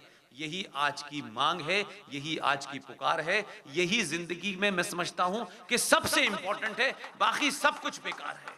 उसका रंग क्या है, उसकी जाति क्या है, वो किस इलाके से आया है, मैं ये सुनना नहीं चाहता, क्योंकि ये आपने हजारों साल किया। इसलिए आज आप कहते हैं सारे धर्म बराबर है। ये कहां पढ़ा था, किस पंडित जी ने पढ़ाया था आपको? ये धर्म की परिभाषा नहीं पता आपको। लेकिन सब बराबर है, क्योंकि सुनने में अच्छा लगता है, क्योंकि पॉलिटिशियंस को अच्छा लगता है कि भाई इस बहाने कम से कम जो है एकता बनी रहेगी। उन्हें वोट लेना है, वोट लेके कोई 9 साल राज करेगा, कोई 10 साल करेगा, कोई वो चले जाएंगे। नेहरू जी पैदा नहीं हो रहे जो वो कुकर्म करके गए। इसलिए सत्ताओं को यह एहसास होना चाहिए कि जिस समाज ने उन्हें बैठाया है, अगर उस समाज से 1% भी इधर चले तो 24 घंटे में उतार देगी कुर्सी से तुमको। यह ताकत अपने अंदर पैदा कीजिए। इसलिए 2013 में न मुसलमानों की गिनती ज्यादा थी, न 280 MP थे, कुछ नहीं थे, लेकिन आपकी सत्ता में बैठने वाले नेता दलाल थे। इसलिए दलाल थे कि उन्होंने राष्ट्र के साथ सौदा कर लिया। बोले नहीं, बाहर आके तक नहीं बताया लोगों को कि यह पास हो गया है, किसी को नहीं बताया। बड़े बड़े सामाजिक संगठन, हिंदुओं के ठेकेदार, कभी उन्होंने इन बातों की चर्चा नहीं की, क्योंकि इन बातों से उनकी दुकान पे असर पड़ने वाला है। राष्ट्र बिक जाए, राष्ट्र टूट जाए, हम नौटंकी करते रहेंगे, उसके लिए करेंगे कुछ नहीं। इसलिए आज भी एक जनमानस, एक ऐसा माहौल तैयार किया जा रहा है कि किसी तरीके से एडजस्टमेंट कर लो। ये दुनिया की पहली ऐसी मेजॉरिटी बहुसंख्यक समाज है जो अपने ही देश में, राजा भी आपका, व्यवस्था भी आपकी, पुलिस भी आपकी, तब भी वो कहता है हमें समान नागरिक अधिकार चाहिए। ये बहुसंख्यक समाज की दीनहीन स्थिति है, और जिनको चाहिए वो कहते हैं हमें नहीं चाहिए। तुमसे कर लो जो करना हो, अब सड़क पे नमाज पढ़ेंगे, हटाओ हमको। हम 90 दिन तक शाहीन बाग पे बैठेंगे, आपकी सुप्रीम कोर्ट का कानून नहीं माना, पुलिस का नहीं माना, गोलियों से नहीं डरे, और आप विनती कर रहे हैं।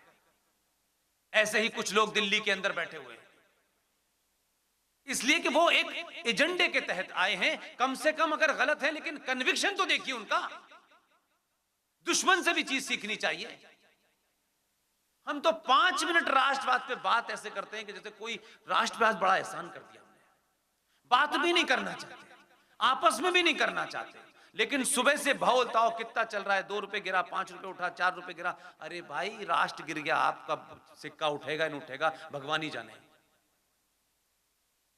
इसलिए जब आपने कहा मुझसे कि प्रोफेशनल्स के बीच में, या आपसे मैं कहूं, आपसे सिर्फ एक ही विनती है। आपके सब्जेक्ट के बारे में मैं बिल्कुल अज्ञानी आदमी हूं, लेकिन यह मुझे मालूम है कि आपकी जरूरत हर आदमी को पड़ती है। इसलिए अच्छा आपसे टकराता है। जो सबसे बड़ा बिजनेसमैन है बॉम्बे का, उसके मकान के ऊपर, ये इंफॉर्मेशन दे रहा हूं ताकि आपको ये एहसास रहे, आप अपने आप को छोटा ना समझें। हिंदुस्तान का सबसे ताकतवर बिजनेसमैन के मकान के ऊपर मुसलमानों ने कहा कि इसका आधा पोर्शन वक्फ प्रॉपर्टी का है। वो 100 करोड़ रुपए देकर के बार बार बचाता है अपने आप। जो इस देश के प्रधानमंत्री के साथ बैठता है, उसकी अपनी प्रॉपर्टी पे करा है, और वो मुसलमान नहीं चाहते कि वो कभी खाली करे, क्योंकि उनको हर 6-7 महीने बाद 100 करोड़ रुपए पकड़ा देता है। उन्होंने क्लेम कर दिया, वो लड़ना नहीं चाहता। मैं और आप तो नौकरी वाले लोग हैं, मेरी तो नौकरी भी चली गई। इतना बड़ा बिजनेसमैन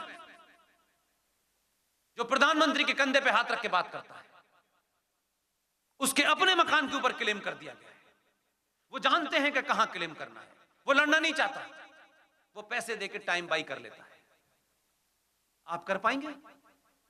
इसलिए उन्होंने वहां निशाना साधा कि इन सबको पता चल जाए जब इसकी औकात नहीं तो तुम क्या हो यार, आप तो छोड़ के चले जाएंगे।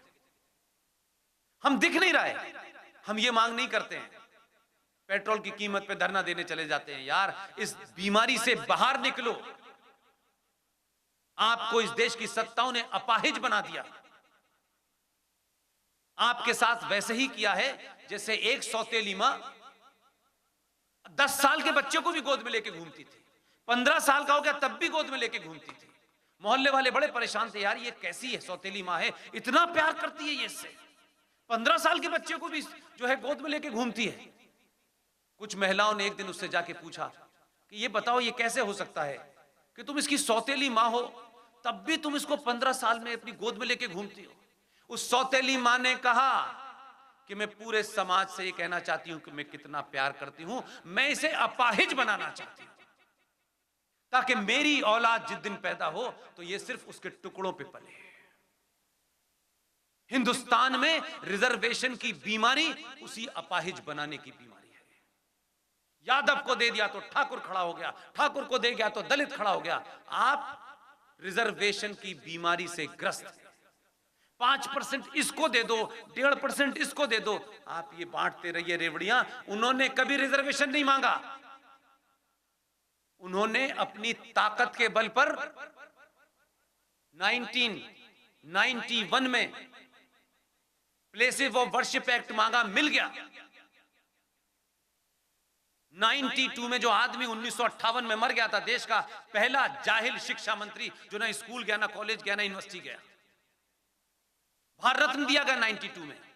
93 में माइनॉरिटी कमीशन बन गया एक स्टेटमेंट के बाद।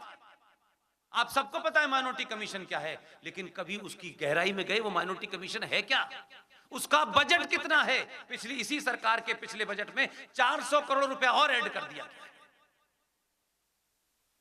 क्योंकि आपके संविधान में लिखा हुआ है कि धर्म के नाम पर, मजहब के नाम पर रिजर्वेशन नहीं दिया जा सकता। तो उन्होंने बैकहैंड कर दिया। आपके गुजरात में भी माइनॉरिटी कमीशन है, सारे देश में राज्यों में माइनॉरिटी कमीशन है और राष्ट्रीय माइनॉरिटी कमीशन भी है। पिछले बार 450 करोड़ रुपया उसमें और बढ़ाया गया है, कोई 8000 करोड़ का बजट है। 95 में वफ आया, वफ चला गया, लेकिन 2005 में भी एक जघन्य अपराध हुआ, उसको भी हमने सामने। हम बोलना ही नहीं चाहते यार किसी चीज पे, हमसे बेवकूफी की बातों पे, दुनिया जमाने की वो ऐसा था। एक और देश के बहुत बड़े पत्रकार जो अब जीवित नहीं है, वो भी पाकिस्तान से आए थे। बाद में जो साहब लाहौर से आए थे, लाहौर के बड़े संपन्न परिवार से थे। नो, क्या टाइम का प्रॉब्लम तो नहीं? मनमोहन सिंह चकवाल शहर वेस्ट पाकिस्तान से आए थे, प्रधानमंत्री बन गए, कोई बुरी बात नहीं। एक साहब लाहौर से आए थे, वहीं से सब लाहौर यूनिवर्सिटी से सब पढ़े लिखे थे। उनके साथ जीवन में 5-7 बार पाकिस्तान गया, आना जाना हुआ, खूब ध्यान से उनको सुना। उनकी शादी पाकिस्तान से आए हुए कुलदीप नैयर की बहन से हुई। अब कुलदीप नैयर भी नहीं है और वो साहब भी नहीं है। वो बाद में दिल्ली के हाई कोर्ट के चीफ जस्टिस बने। भारत के संविधान को लात मार के, उस पूरे कॉन्स्टिट्यूशनल प्रोसेस को धत्ता बताते हुए 2005 में यह कहा गया कि भारत के मुसलमानों की हालत दलितों से भी बदतर है, और सर्वे करके एक रिपोर्ट दी गई और 2006 में वो रिपोर्ट जमा कर दी गई। उस रिपोर्ट का नाम था सच्चर कमेटी की रिपोर्ट, जिसे भारत के राष्ट्रपति ने आज तक साइन ही नहीं किया। और उस सच्चर कमेटी में शुद्ध रूप से मुसलमान, पता है कितना बजट है? 5,000 करोड़ सालाना का बजट है। किसके लिए पैसा कमा रहे हैं आप? अपनी औलादों को, आने वाली भविष्य की पीढ़ियों को, कत्ल करने वालों को आप मजबूत कर रहे हैं, जिनका फलसफा यह कहता है कि जो मेरे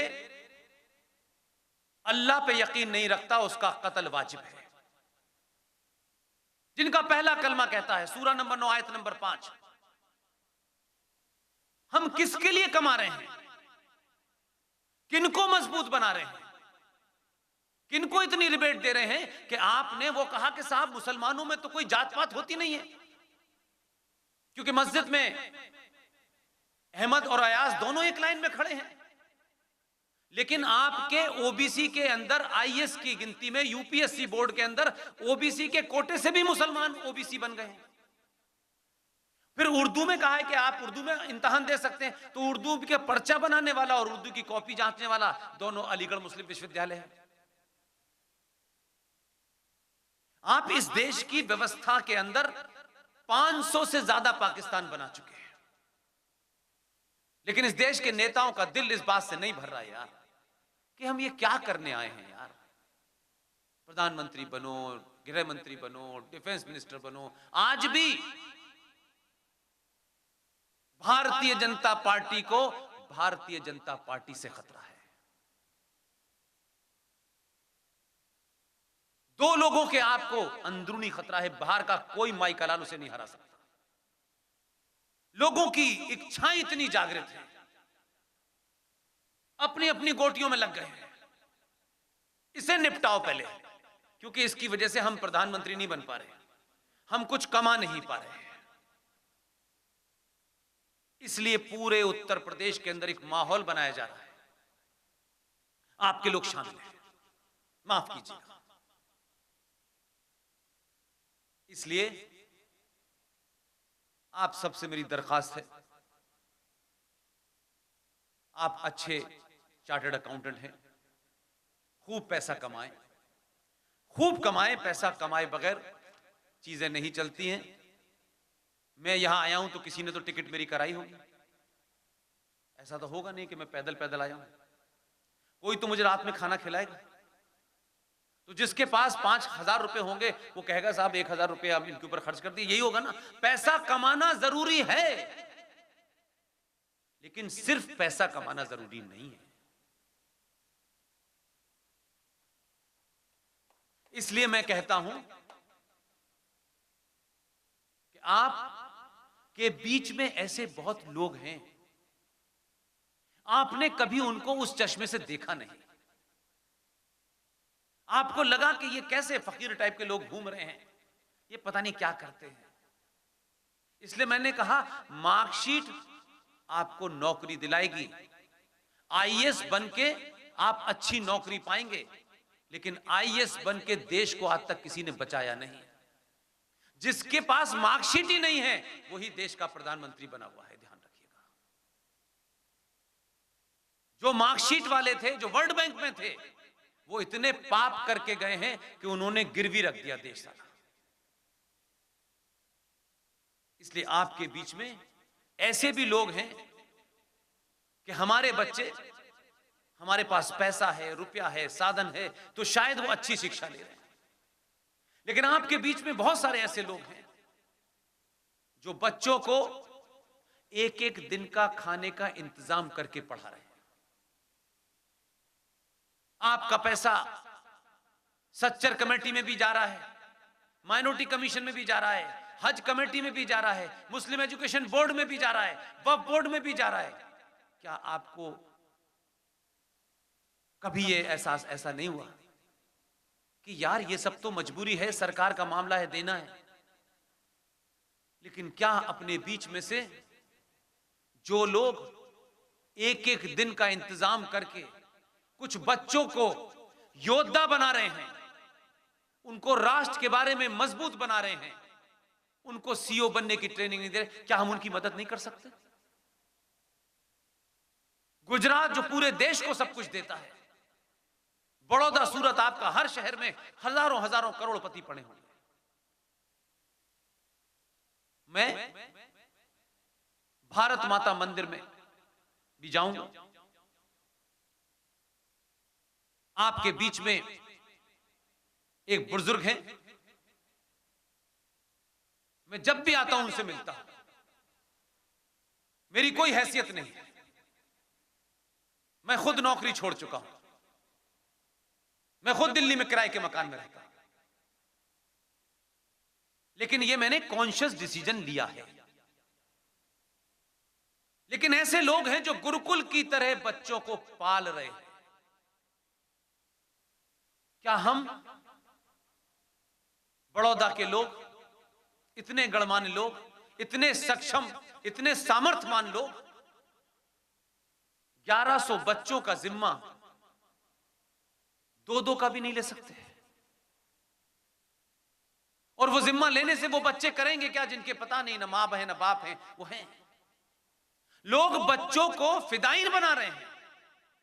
आपके बूझ के बच्चे, गरीब बच्चों का इस्तेमाल करके, जो मानसिक रूप से कमजोर हैं, जो अपंग हैं, वो अपने एजेंडे के तहत उनको ह्यूमन बम बना रहे हैं। वो उनको कन्वर्ट करके जिहादी बना रहे हैं। वो हिंदू बच्चों को कन्वर्ट कर रहे हैं, क्योंकि हिंदू बच्चों के पास खाने के लिए नहीं है, माँ बाप कमजोर हैं, वो खिला नहीं सकते, लिहाजा उनका चले गए तो चले जाने, तो क्या फर्क पड़ गया। इतना बड़ा स्कैंडल पूरी दिल्ली में। अब पता चला ये काम तो पिछले 50 साल से हो रहा था कि बच्चे गायब कहां हो जाते हैं। ये मुंबई से 50 बच्चे गायब हो गए, ये कहां जाते हैं हमने कभी सोचे नहीं। हम ऐसे लोग हैं कि अपने बच्चे के ढूंढने में कभी पागल नहीं हुए, भूल गए, छोड़ दिया। एक बड़े षड्यंत्र के तहत ऑर्गेनाइज संगठन जिहादियों के ऐसे बच्चे हिंदू जो कमजोर घरों के थे, गरीब थे, भटक गए थे, चले गए थे, उनके पास खाने तक को नहीं था, उनको उन्होंने ट्रेंड किया है। जो आदमी 22 साल का था उसको उन्होंने 44 साल तक पहुंचा दिया। वो हिंदू कन्वर्ट होने के बाद आज हिंदू परिवारों में से बच्चों को कैसे लाना है इस काम में लगा हुआ है। इसलिए ये मत समझिएगा कि आपकी कोठी इसलिए महफूज है कि वहां 5000 के 2 गार्ड खड़े हैं। गलतफहमी निकाल दीजिए। उन्होंने सारे फार्मूले अप्लाई कर रखे हैं, गुंडागर्दी से, बदमाशी से, मर्डर से, कत्ल से, झूठ से, बहका करके, लव जिहाद, ये वो सारे काम कर रहे हैं। साथ साथ आपके देश के नेताओं को, दलालों को खरीद करके आपकी पार्लियामेंट में ऐसे कानून बना दिए हैं कि अब आपको कानून हटवाने के लिए 50 मोदी चाहिए होंगे। आप वो कानून बनाएं, आपकी जिंदगी उसी में निकल जाएगी। आपके लिए कोई कानून नहीं बन रहा और आप कानून के भरोसे जिंदा हैं। वो कहते हैं कानून है तो है, नहीं तो हम तो सड़क पे ले लेंगे, फैसला कर लेंगे। आप जिन जिन चीजों से लड़ रहे हैं वो आपके सामने है। भास्कर जी, मैं अक्सर देखता हूं उनको एक सफेद कुर्ता, सफेद शर्ट पहने मिलने आते हैं बेचारे। मैं हमेशा उनसे कहता हूं कि मुझे ये समझ में नहीं आता कि गुजरात में अभी इतना पानी नहीं सूखा है कि 1100 बच्चों की जिम्मेदारी अगर अलग अलग परिवार के 2-2 लोग भी ले लेंगे तो वो बच्चे आपके इस राष्ट्र को बचाने में जान देंगे, तो उन्हें अपने बाप का और मां का ध्यान नहीं आएगा, क्योंकि वो खो चुके हैं पहले। क्या हम भास्कर जैसे लोग जो हर बार कुछ ना कुछ इकट्ठा करते हैं, फिर उनको खिलाते हैं, पिलाते हैं, ये करते हैं, वो करते हैं। मैं तो सिर्फ इतना ही कहना चाहता हूं, जरूरी नहीं है कि हर आदमी भाषण ही देगा। आप जो जहां है करिए और भूल जाइए। बिना बताए भी हजारों काम किए जा सकते हैं। आप तो जिस मंदिर पे चढ़ावा चढ़ाने जाते हैं मेरे भाई, आपको यह पता ही नहीं है कि आपके चढ़ावे का 80% सरकार ले लेती है, लेकिन न गुरुद्वारे से लेती, न चर्च से लेती, न मजारों से लेती। वहां नहीं ले सकती, क्योंकि दुनिया के सबसे मूर्ख हम ही हैं। वैष्णो देवी ट्रस्ट के अंदर 35% मुसलमान हैं। वो आपको ट्रस्ट को ठीक करेंगे, उनका एजेंडा इसमें है। आप किसके लिए कमा रहे हैं? ये 5-5 गज के मकान, ये 100-100 गज के मकान, ये किसके लिए बन रहे हैं? ये नहीं है आपके।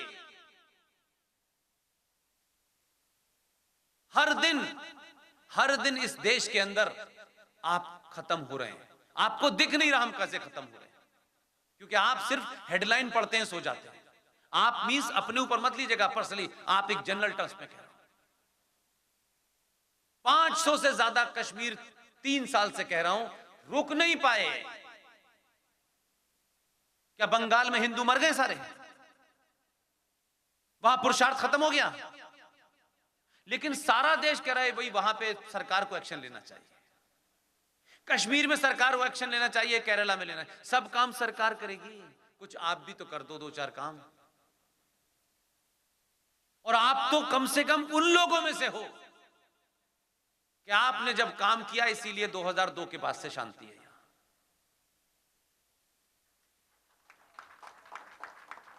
तो सरकार के भरोसे नहीं होगा। सरकार में बैठे हुए लोग भी ये चाहते हैं कि जो बात वो नहीं कह सकते, उनकी मजबूरी समझता हूं कि वो संविधान पर बैठे हैं। मुझसे किसने मने किया है? आपसे किसने मने किया है? मैं कोई पार्टी का आदमी नहीं, किसी संगठन का आदमी नहीं, मेरा किसी से लेना नहीं देना नहीं। मैं तो सार्वजनिक मंचों से कह चुका भाई, जिस दिन भी आपको यह लगे कि कोई पार्टी, कोई टिकट, कोई एमएलए, एमपी, राज्यसभा, उस दिन छोड़ दूंगा, वापस अलीगढ़ घर चला जाऊंगा। कोई महत्वाकांक्षा नहीं है मेरी, लेकिन जब तक हूं पूरी ताकत से बोलूंगा, किसी को कितना भी बुरा लगे। इसलिए कि मेरा कोई पर्सनल स्वार्थ नहीं है। मैंने अपनी जिम्मेदारी समझी, मुझे लगा इन मामलात के बारे में मेरी ज्यादा जानकारी है। जीडी बख्शी, RSN, सुशील पंडित, इन लोगों ने पकड़ लिया मुझे कि ये तुम्हें करना है। मैंने उनसे शिकायत नहीं की कि सब्जी और दाल कहां से आएगी, मैंने शिकायत नहीं की उनसे। मैंने कहा हो सकता है मेरी डेस्टिनी में ये लिखा हो। उस दिन से लेकर आज तक मैं नहीं जानता कि मैं कब सोया हूं, कब जगा हूं, कब पढ़ता हूं, कब बोलता हूं, मुझे पता नहीं। और चीजें याद नहीं होती। ऐसे लगता है कि बोलते बोलते पूरा डाटा मेरे अंदर आने लगता है। और पब्लिकली कहता हूं कि कोई शक्ति है जो मुझसे ये करवा रही है, मेरी अपनी कोई औकात नहीं है। मुझे किसी पर्टिकुलर काम के लिए उसने चुना है, मैं उसको पूरी ईमानदारी से करने में लगा हुआ। आज के समाज में कोई किसी के लिए 5 मिनट रुकता है? इस मैगी खाने वाली जनरेशन से मैं सत्तू की बातें करता हूं भाई, लेकिन वो समझ रही है कि ये जो इंफॉर्मेशन रेवोल्यूशन आया है, इसी के माध्यम से आपको सच्चाई पता चले। अमेरिका में बैठे हुए हिंदू भी बड़े परेशान हैं, ऑस्ट्रेलिया में भी परेशान हैं। वहां से भी रात के 3 बजे फोन आ जाता है, 2 बजे फोन आता है, पुष्पेंद्र जी ऐसा हुआ। मैं सोचता हूं भाई मैं कौन हूं, मैं क्या करूं? मैं घर से निकलूंगा तो 3 व्हीलर को बुलाऊंगा और मुझे जाना होगा स्टेशन तक, उसके लिए भी मुझे पैसे चाहिए होते हैं, लेकिन वो मेरी जिम्मेदारी है। इसलिए आपकी भूमिका, क्योंकि आप कहां कॉमा लगाना है, कहां फुल स्टॉप लगाना है, इसमें माहिर हैं, ये ध्यान रखिएगा। कॉमा लगाने के बाद गिनती चलती रहती है, फुल स्टॉप के बाद रुक जाती है, ये आप तय करें। और राष्ट्र के लिए मैं ऐलानिया कहता हूं, राष्ट्र के लिए चोरी करनी पड़े, झूठ बोलना पड़े, हत्या करना पड़े, तब भी जायज है, कोई फर्क नहीं पड़ता। शिवाजी से लेकर सावरकर तक जितने लड़े, उन्होंने किसी को मारा इसलिए नहीं कि उनको कुछ अपने लिए करना था। इसलिए अपने अंदर का ये गिल्ट निकाल दीजिए, हमसे ऐसा हो गया। आपको किसी कारण से चुना है, और आप तो इतने बेहतरीन और समझदार लोग हैं, मीठा खाना खाते हैं और 47 की गलती को 2014 में प्रायश्चित कर लेते हैं। इसलिए मेरी आप सबसे करबद्ध ये विनती है, मैं इस भरोसे के साथ आपके सामने ये बात कह रहा हूं। अभी 3-4 दिन तक हूं, मेरा ख्याल है मेरी बात आपके मन में उतरे, मेरी बात में आपको सच्चाई लगे तो करिएगा। मैंने जो कुछ बोला है इससे संबंधित आपके मन में कोई डाउट हो तो पुष्पेंद्र दिल्ली 01 मेरे ईमेल पर रात के 4 बजे भी आप कहेंगे, मैं उसका सही उत्तर दूंगा। कोई प्रॉब्लम नहीं है। कोई कंफ्यूजन आपको लगता हो मेरी बातचीत में, कोई बात आपकी समझ में ना आई हो, लेकिन ह्यूमन एरर में आप ये मान लीजिए कि 20 का 21 हो गया हो मुझसे गलती से, लेकिन तथ्यात्मक तौर पे अगर कोई चीज आपको नहीं समझ में आए उसे पूछिए, और जब समझ में आ जाए तो मुझसे मत पूछिएगा कि पुष्पेंद्र जी हम क्या कर सकते हैं, कहां कॉमा लगाना है, कहां फुल स्टॉप लगाना है, ये आप जानते हैं। आपके बीच में ऐसे लोग हैं जो फकीरों की शक्ल में रह रहे हैं। लोग तो कहते हैं कि साहब अपने घर का बड़ा पुत्र दिया गया, सनातन खतरे में था, बड़े पुत्र को बनाया आपने, उसको कड़ा पहना दिया, कृपाण दिखा दिया, कहा ये बाल नहीं, केश नहीं बांधेगा, नहीं कटाएगा। आपने तो अपना एक पुत्र दिया, अपने घर का बड़ा बेटा दिया सनातन को बचाने के लिए। वो सब ब्राह्मण थे बहुत सारे, उसी में से बनाना साहबजादा जोरावर सिंह, उसी में से बना। आपकी नस्लों को तो जिंदा चिनवा दिया गया, वो कभी चू नहीं बोले। आप कायर कैसे हो सकते हैं भाई? आप डरपोक कैसे हो सकते हैं? इतने लालची कैसे हो सकते हैं? इसलिए आपको मेरी बातों में कुछ भी लगता हो, आपके शहर में एक फकीरों की तरह एक आदमी घूमता है जिसका नाम है भास्कर। पूरा नाम क्या है? भास्कर जी। मैं जब भी उनसे बात करता था मैं कहता था ये कैसे मुमकिन है यार, इनको पैसे की कमी है, ये 14 आश्रम चलाते हैं, उसमें 1100 बच्चे हैं। ये बच्चे कल सनातन के लिए काम आएंगे, सेना के लिए नहीं आएंगे। वो भी पूछेंगे कि हमारे बुजुर्गों के पास इतना सब कुछ था, हम 2 वक्त का खाना नहीं खा सकते थे, हम तलवार चलाना नहीं सीख पाए, हमारे समाज ने हमें छोड़ दिया ऐसे ही, सबने अपने बच्चों को तो सीओ बना लिया। कितने सीओ ने देश बचाया है जरा बताइएगा? एक साहब जहाज उड़ा रहे थे, उड़ाते उड़ाते देश उड़ाने लगे। और हमारे यहां का थॉट प्रोसेस, बहुत सारी महिलाएं मेरी मां बहन की उम्र की कहती थी देखो कितना सुंदर है ये, उसकी सुंदरता से प्रधानमंत्री का क्या लेना देना? हम कैसी कैसी चीजों का रोग पाल लेते हैं, कैसे कैसे हमारे अंदर दया के भाव आने लगते हैं। लेकिन एक नहीं, सिलसिला जारी है। ये आपको जीवन में आखिरी अपॉर्चुनिटी है, क्योंकि पहली बार आपने सनातन की सत्ता का सामूहिक तौर पे प्रदर्शन किया है। इसलिए जो लोग आपको कई सालों से कायर डरपोक समझ रहे थे, गुलामों के गुलाम समझ रहे थे, आपने पहली बार अपने होने का एहसास कराया है। इसलिए वो ताकतें आज आपके इस शौर्य को चैलेंज करने के लिए आपसे ज्यादा दुगनी ताकत से तैयारी कर रही है। ये समय इस जनरेशन को नहीं मिलेगा। 370 कब लगा, 35 पे कब आई, मैंने नहीं देखा, लेकिन मुझे ऊपर वाले ने अपने जीते ये मौका दिया कि 370 को हटते हुए देखा, 35 पे को हटते हुए देखा, और भगवान राम, मर्यादा पुरुषोत्तम राम के मंदिर की नींव रखते हुए देखा। जिन्होंने लड़ाई लड़ी उन्होंने नहीं देखा। आप इतिहास के उस मोड़ से गुजर रहे हैं जो इतनी सारी घटनाओं को देख रहे हैं कि पड़ोसी इस बात से परेशान नहीं है। पड़ोसी इस बात से परेशान है कि जिस इस्लाम के अंदर नेशन की कंसेप्ट ही नहीं है, नेशन की बाउंड्री को इस्लाम नहीं मानता। वो कहते हैं पूरी दुनिया में किसी कोने में भी अगर कोई मुसलमान रह रहा है तो इस मुसलमान की उसके प्रति पहले जिम्मेदारी है। जो पड़ोसी में रामलाल श्यामलाल रह रहे हैं वो उसका हमसाया दोस्त है, उसका भाई नहीं है। 56 देश, 55 देश, बड़ा डराया जाता था। इन्हीं डराने की वजह से भारत सरकार ने 25 साल तक इजराइल से संबंध रखे, सार्वजनिक नहीं किए, क्योंकि ये दाढ़ी वाले नाराज ना हो जाए। लेकिन आपने छोटी दाढ़ी वाले को भेजा था, अब तो उसने काफी लंबी दाढ़ी कर ली है। और उसने दाढ़ी वालों को ऐसा डराया है, कुछ कहा नहीं, उनसे मिलता तो हाथ जोड़ के है। यहां से जहाज में बैठा और सीधा इजराइल गया। जो भारत की सरकार 25 साल से उन संबंधों को सार्वजनिक नहीं करती थी, इतना डरती थी कि गल्फ के कंट्री नाराज हो जाएंगे और ये गल्फ के टुकड़ों पे पलने वाले 25 करोड़ नाराज हो जाएंगे तो देश हिल जाएगा।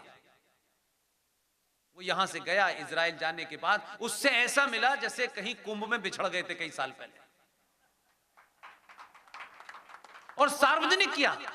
उसकी यही अदा मुझे पसंद है, वो छुपाता नहीं है बल्कि बताता है, वो और चढ़ाता है। तुम और चढ़ना चाहते लो, मैं और चढ़ाता हूं। और वहां जाने के बाद वापस लौटा। ये बात मैं रिपीट इसलिए करता हूं कि आप गुजरात के लोग हैं, आपकी भूमिका ज्यादा है। मुझे मालूम है कि इसमें इस बड़ौदा में, राजकोट में ऐसे लोग हैं जो फोन करते हैं उसको डायरेक्ट खेमचू का बराबर हम नहीं कर सकते। इसलिए आप इन बातों को उठाएं, आप गुजराती में उठाएं तो ज्यादा समझ में आएगा। वहां लौटा, लौट के आया। लौट के आने के बाद पूरे गल्फ देश के आप अखबार पढ़िए। पहली बार मैंने सुना जिंदगी में। वहां से लौटा, लौटने के बाद जब भारत आया तो आपके गल्फ के अखबारों ने लिखा कि पिछले 70 साल से इस्लामिक देशों और इजराइल के बीच में जो झगड़ा है, हमें लगता है कि उस झगड़े की मध्यस्थता सिर्फ नरेंद्र मोदी कर सकता है। ये मैं नहीं कह रहा। इसलिए अगर जीवन में और राष्ट्रों में स्थायी शांति चाहिए तो बीच बीच में शक्ति का प्रदर्शन करते रहिए। बिना शक्ति के शांति नहीं आती, और जो काम वाली होती वो भी नहीं आती। शक्ति जरूरी है, शक्ति सिर्फ कहने के लिए नहीं होती, उसका प्रदर्शन करना पड़ता है। नहीं तो मोहल्ले का कुत्ता रोज भौंकता है, एक पत्थर मारेंगे उसके बाद भाग जाता, फिर नहीं भौंकता। ये ह्यूमन टेंडेंसी है। उसने शक्ति का प्रदर्शन किया। भारत आया। 3 मूर्ति चौक का नाम बहुत बार आप लोगों ने सुना होगा, दिल्ली वालों को। वहां भारत के पहले प्रधानमंत्री रहा करते थे और उनकी ख्वाहिश ये थी कि उनके बाद कोई दूसरा ना रहे, क्योंकि वो तो बहुत महान आदमी थे। आपके आदमी ऐसी जगह पेच लगाता है कि बिना दिखे लोगों को दर्द रहता है, और वो फिर पूछता है रो क्यों रहे हो? भाई साहब पता नहीं क्यों रो रहे हैं, दर्द हो रहा है। रो क्यों रहे हो? पता नहीं भाई साहब, लेकिन दर्द हो रहा है। और पूछो दर्द दिखाओगे? दिखा नहीं सकता मैं। ऐसी स्थिति उसने करी। इसलिए मैं आपका मनोबल बढ़ाना चाहता हूं, आपको एहसास करना चाहता हूं कि आप कौन लोग हैं। लौटा और 3 मूर्ति, किसी को यह खबर ही नहीं है इस देश में, क्योंकि हमारे लोगों को जिनको यह बताना चाहिए था वो छोटी छोटी चीजें नहीं बताई। क्योंकि हमने इतिहास में अकबर का चाचा कौन था, ताऊ कौन था, बाबर कौन था, यह बताया। अशोक का बाप कौन था ये नहीं पता। हम खुद जिम्मेदार हैं। जिस 3 मूर्ति में 3 मूर्तियां लगी हुई हैं, मुझ जैसे आदमी 1988 में जब मैं आया, मुझे बताया गया कि ये 3 मूर्ति जो हैं बिहार से लाई गई है। मैंने सुन लिया बात खत्म। बाद में वो कीड़ा घूमा मेरे दिमाग में, मैंने कहीं कोई खबर पढ़ी, जाके देखा कि ये 3 मूर्ति के नीचे हम ऐसे लोग हैं कि वहां पत्थर लगाए वो भी नहीं देखा। ऐसा नहीं कि मोदी ने लगवाया। वो 3 मूर्ति भारत की 3 कैवलरीज, उसमें एक हैदराबाद है, उसमें एक मराठा है और एक और है। ये तीनों कैवलरीज भारत की सेनाओं के 3 अंग। ऑटोनोम एम्पायर जो थी उसने इजराइल का एक शहर है हाइफा शहर, उस पे कब्जा कर रखा था। ये तीनों सेनाएं भारत की गई, हाइफा शहर को आजाद कराया। इसलिए इजराइल का जो हाइफा शहर है, 23 सितंबर को वो दिन आएगा जिस दिन उसको हाइफा शहर में खुशियां मनाई जाती हैं। और इजराइल को देखिए, इजराइल ने आपके इन तीनों कैवलरीज के नाम से, ये तो आपको पता नहीं, आप इतिहास की बात तो छोड़ दीजिए, इजराइल ने हाइफा शहर के म्युनिसिपल कॉरपोरेशन के अंदर एक प्रस्ताव पारित किया और कहा हाइफा शहर के जितने भी स्कूल हैं उसकी किताब के अंदर भारत की इन तीनों सेनाओं के शौर्य की कहानी पढ़ाई जाएगी। यह इजराइल ने किया, हमको पता ही नहीं था, हम तो और कामों में लगे थे, फूल लगा करके घूम रहे थे गुलाब का, हम तो हमारा काम ही कुछ और था। और फिर इस आदमी ने क्या किया, यहां आया, वापस आने के बाद 3 मूर्ति का दौरा किया, फिर उसको बुलाया अपने भाई को जो वहां पे खो गया था यहां हिंदुस्तान में, और यहां बड़े बड़े लोगों के ऐसे दिन में पसीने आ रहे थे उनको कि अब तक तो हम डरा रहे थे 56 मुल्कों से, हम भी 25 करोड़ हैं, ना ये 56 से डर रहा ना हमसे डर रहा। और फिर उसके बाद उसने 3 मूर्ति का नया नाम रखा है, 3 मूर्ति हाइफा चौक। अब जब दाढ़ी वाले उधर से गुजरते हैं तो आधी तो वैसी तबीयत खराब हो जाती है कि ये इजराइल यहां आ गया। इसलिए मैं ये बार बार कह रहा हूं कि आप डरिए मत, ये इतिहास का वो लम्हा है कि अगर आपने इसको गंवा दिया तो सिर्फ रिग्रेट होगा और कुछ नहीं होगा। मैं उस रिग्रेट में शामिल नहीं होना चाहता, अपनी पूरी क्षमता से जो कर सकता हूं, जो मेरे हाथ में है मैं वो करूं। मैं प्रधानमंत्री बनूंगा तभी होगा, ऐसा नहीं हो सकता। वो जो कर रहा है उसको कवर अप दो, उसके सामने उन मुद्दों को उठाओ जो उसको लोग उठाने नहीं दे रहे। एक शहर में, इस देश में एक माहौल बताओ कि बताओ कैसे तुमने सच्चर कमेटी जो भारत के राष्ट्रपति के साइन नहीं है उसको 5,000 करोड़ रुपया देकर के तुम किसको मजबूत कर रहे हो। तुम हरियाणा के चरखी दादरी की डिस्ट्रिक्ट कोर्ट के अंदर फखरुद्दीन नाम का जज एक हिंदू और एक मुसलमान के झगड़े को सुनता है, उस मुसलमान को किसी हिंदू ने मार दिया, कुछ पीट पाट दिया। आप लेवल देखिए, चरखी दादरी नाम की जगह है हरियाणा के अंदर, वहां के डिस्ट्रिक्ट कोर्ट का जज फखरुद्दीन जज की कुर्सी पर बैठा है, कहता है उस मुसलमान से, तू मुसलमान है, लानत है तेरे ऊपर, इस साले हिंदू को गोली मार देता, तेरा भाई यहां बैठा है तुझे बचाने के लिए, ये इस देश में जज है। वो आप ही के पैसे से पढ़ के गया है, आप ही के देश की परीक्षा पास करके गया है, वो वहां पर भी है तब भी वही है। इसलिए अल्तमश कबीर को नहीं जानते, बड़ा मक्कार था, जिनके पिताजी भारत के शिक्षा मंत्री रहे। 6 शिक्षा मंत्री इस देश में 72 सालों में 30 साल तक मुसलमान रहे, तब भी बेचारे शिक्षा में पिछड़े हुए हैं। अगर चिपी गलत लगी हुई है तो तुम पिछड़ ही रहोगे। जो हवा आने की जगह है वहां तुमने टोपी ऐसी लगाई है कि बाहर के सारे एंटीना फेल हो जाते हैं, और आप उन्हें 1-1 लाख रुपए की इमदाद देकर के आईएएस बना रहे हैं। हम सब बहुत रोते हैं, इरफान हबीब ने यह कर दिया, रुमिला थापर ने यह कर दिया। भाई साहब, अभी की घटना है साल भर की, जगदीश भाई, पता नहीं मैंने कभी गुजरात में उसका जिक्र किया कि नहीं किया। महाराष्ट्र में आपको तो पता है सरकार कितनी सेकुलर है, अल्ट्रा सेकुलर सरकार है। मैं इसलिए कहता हूं मेरे भाई, हमें यह कहानी कभी राष्ट्रवादियों की सरकारों के दौर में क्यों नहीं मिलती? हम इतने ज्यादा अपने शत्रु से अनुमोदन की चिंता क्यों करते हैं कि जब तक हमारा शत्रु ये न कहे कि नहीं साहब ये सेकुलर हैं, तब तक हम अपने आप को सेकुलर मानते नहीं। हमें अपने दुश्मन से अप्रूवल चाहिए, जो हमें गाली देते हैं वो अप्रूव करें कि देखिए ये सरकार कुछ भी कहिए लेकिन ये है बहुत सेकुलर। हम इस बीमारी से क्यों ग्रस्त हैं? साल भर पहले महाराष्ट्र स्टेट एजुकेशन बोर्ड की एक किताब आई 8वीं क्लास की। मैं मराठी नहीं जानता, और 8वीं क्लास की किताब जनरल नॉलेज की थी। उसमें कमाल की बात लिखी हुई थी, कोई बोला नहीं, क्योंकि हमारी तो समस्या यह है कि हमको क्या लेना देना, अपने काम से काम रखो। और अपने काम से काम रखते रखते अब काम भी नहीं है हमारे पास, बेरोजगार हो गए। वो 8वीं क्लास की किताब ये कहती है कि सरदार भगत सिंह, राजगुरु और कुर्बान हुसैन को एक साथ फांसी लगी थी। सडनली कुर्बान हुसैन पैदा हो गए क्योंकि सेकुलरिज्म दिखाना था। 1.5 साल से वो किताब चल रही थी। मुझे किसी महाराष्ट्रियन भाई ने भेजा, मैंने कहा मुझे ट्रांसलेट करके बताओ, पूरी डिटेल बताओ।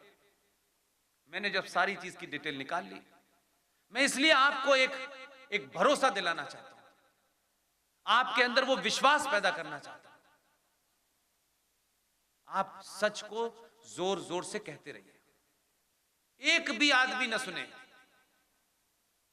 मैं इसी अंदाज में अगर यहां 5 लोग बैठे होते तब भी मैं ऐसे ही बोलता। भीड़ मेरा कोई एजेंडा नहीं है, कितने लोग मुझे सुन रहे हैं उसमें एजेंडा है। 5 भी अगर मैंने पागल बना दिए तो वो 5000 के बराबर है। मैंने बोला महाराष्ट्र में जाकर के, मुंबई में बोला, और दुगनी, क्योंकि वहां माइक लंबे चौड़े, खूब जोर जोर से बोला। 8-10 अपनी सभाओं में इस बात को उठाया, खूब जोर से उठाया, चिल्ला चिल्ला के उठाया। दिल्ली में नहीं उठाया, सरकार का इंतजार नहीं किया मैंने। 3 महीने पहले मैं मुंबई गया, मैं मंच पे गया, उससे पहले एक चिट आई मेरे पास। पुष्पेन जी, आपने जिस किताब के बारे में 1 साल से बोला, उस किताब को महाराष्ट्र सरकार ने विड्रॉ कर लिया है। कोई रिवॉल्यूशन हुआ, मेरी बात 10 के पास, 15 के पास, 20 के पास, 50 के पास, वो वीडियो यहां घूमता रहा। लोगों को लग गया पकड़ में आ गए, चुपचाप से वापस ले लिया। आज भी वही हो रहा है। मुझे और आपको अपने उसी काम से समय निकालना पड़ेगा, नहीं आपकी आने वाली जनरेशन, आपके बच्चे आपसे कहेंगे, भाई आप रोमिला थापर को गाली देते थे, इरफान हबीब को गाली देते थे, आपके जमाने में जो जघन्य अपराध हुआ उसमें आपने क्या किया? आपने तो अवेयर तक नहीं किया। इसलिए इन सब बातों के बाद मेरी आपसे हाथ जोड़ के विनती है कि मैं जब भी बड़ौदा आऊं, मुझे भास्कर भाई उस हालत में न मिले जिसमें वो हर बार मिलते हैं। अपने उन 1100 बच्चों के लिए वो किस किस के पास जाते हैं, कैसे कैसे जाते हैं, अलग अलग तरीके ढूंढते हैं। मैं चाहता हूं आप तमाम सारे लोग बहुत रिसोर्सफुल लोग हैं, आपके बीच का एक आदमी है, हो सकता है कि उसी 1100 में से 10-15 साल के बाद मेरी जबान बोलते हुए नजर आए आपको। इसलिए उनको अपनी सामर्थ्य, योग्यता और क्षमता के हिसाब से ऐसा कर दीजिए कि भास्कर भाई को हर महीने ये चिंता ना हो कि मैं कैसे इनको खाना खिलाऊं। वो जिस किस्म की शिक्षा दे रहे हैं उसमें जीडी बख्शी और आरएसएन ही पैदा होंगे, उसमें कोई ऐसा पैदा नहीं होगा जो हैदराबाद वाले का जवाब न दे सके। यह आपकी जिम्मेदारी है, मेरी जिम्मेदारी। आप 2 रुपए, 1 रुपया, 50 पैसे, मैं नहीं जानता इस बात को। आप इस मुसलमान और इस्लाम के जानकारों के बारे में तो बहुत कहते हैं। देखिए साहब, उनके यहां ज़कात का सिस्टम है। किसी पंडित जी ने बताया आपको? किसी साधु संत ने बताया आपको? मैं तो कभी कभी सोचता हूं कि मेरा तो पूरा जीवन इस्लाम, मुसलमान, कुरान में चला गया, मुझे तो कुछ पता ही नहीं है सनातन के बारे में। लेकिन फिर भी मैं बहुत सारी चीजें बोलता हूं। आपके यहां दशज का कंसेप्ट है, सनातनी हिंदुओं में दशज का कंसेप्ट है, उनके यहां ज़कात का कंसेप्ट है कि अपनी कमाई जो है उसमें से 2.5% सोसाइटी के कमजोर लोगों के उत्थान के लिए चुपचाप देना है, और यह मैंडेटरी है। यह इस्लाम के 5 फंडामेंटल में से है मेरे भाई। आपके यहां है कि अपनी कमाई का 10%, उस 10% में से 6% आपके अपने रिलेटिव, आपके अपने परिवारों में जो लार्जर फैमिली है, अगर उसमें कोई कमजोर है, किसी की बेटी की शादी नहीं हो रही, किसी के बेटे को वहां देना है। 4% आपको समाज के उत्थान के लिए देना है। हम कुछ भी एक चीज को पकड़ लें। मंदिर में आप सोने का मुकुट चढ़ाते हैं, मुझे सच बताइए वो मुकुट कौन पहनता है? गणेश जी ने पूछा कि भाई तुमने मुझे मुकुट क्यों नहीं चढ़ाया, और तुमने मुकुट नहीं चढ़ाया तो मैं नाराज हो जाऊंगा। मंदिरों में जब तक जे साईं दीपक, हमारे जिगरी दोस्त, और जो भी युवा सुन रहा हो, आज हमारे यहां आईआईटी खड़गपुर में जाकर चला जाए कोई, तो उसकी बोली लग जाती है कि भाई अब तो इसकी शादी 5 करोड़ में होगी। जे साईं दीपक खड़गपुर विश्वविद्यालय आईआईटी से टॉपर, बेहतरीन कैरियर कर सकता था वो शख्स, उसने उसको छोड़ा। दिल्ली में सुप्रीम कोर्ट में वकालत करते हैं कुछ ही मुद्दों की, पैसे कमाने के लिए नहीं करते। उस शख्स ने सुप्रीम कोर्ट में चैलेंज किया है कि भारत के हिंदू सनातनी मंदिरों पर चढ़ने वाले चढ़ावे का 80% सरकार कैसे लेती है, और मुझे 200% नहीं 1000% यकीन है कि हम मुकदमा जीतने जा रहे हैं। कोई कंफ्यूजन नहीं है। ये मुद्दे उनको उठाने चाहिए थे जो हिंदुत्व की बात करते हैं, जो हमारे समाज में कहते हैं कि हम समाज सेवा कर रहे हैं। ये नहीं जरूरत है। इसलिए मैं आप सबसे कहता हूं, जब तक उसका फैसला ना आ जाए, समय लगेगा, क्योंकि जज साहब के पास कोविड की वजह से बहुत सारे काम हैं। जज साहब को हमारे जैसे लोगों ने बहुत जगह बिजी कर रखा है आजकल। वो रोज किसी ना किसी हमारी मुकदमे को आजकल सुन रहे हैं, बहुत परेशान है। इसलिए जो उस मंदिर में पुजारी बैठा है,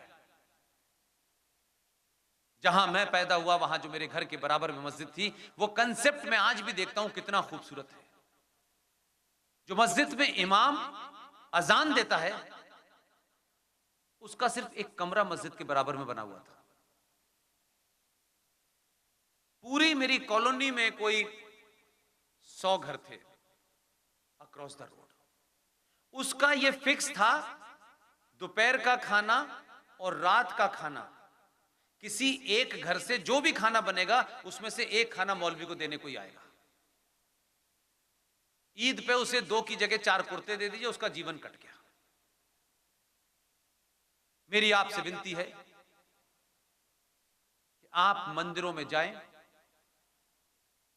मिठाई चढ़ाएं, और उस भोग को चढ़ाएं, पैसे न चढ़ाएं।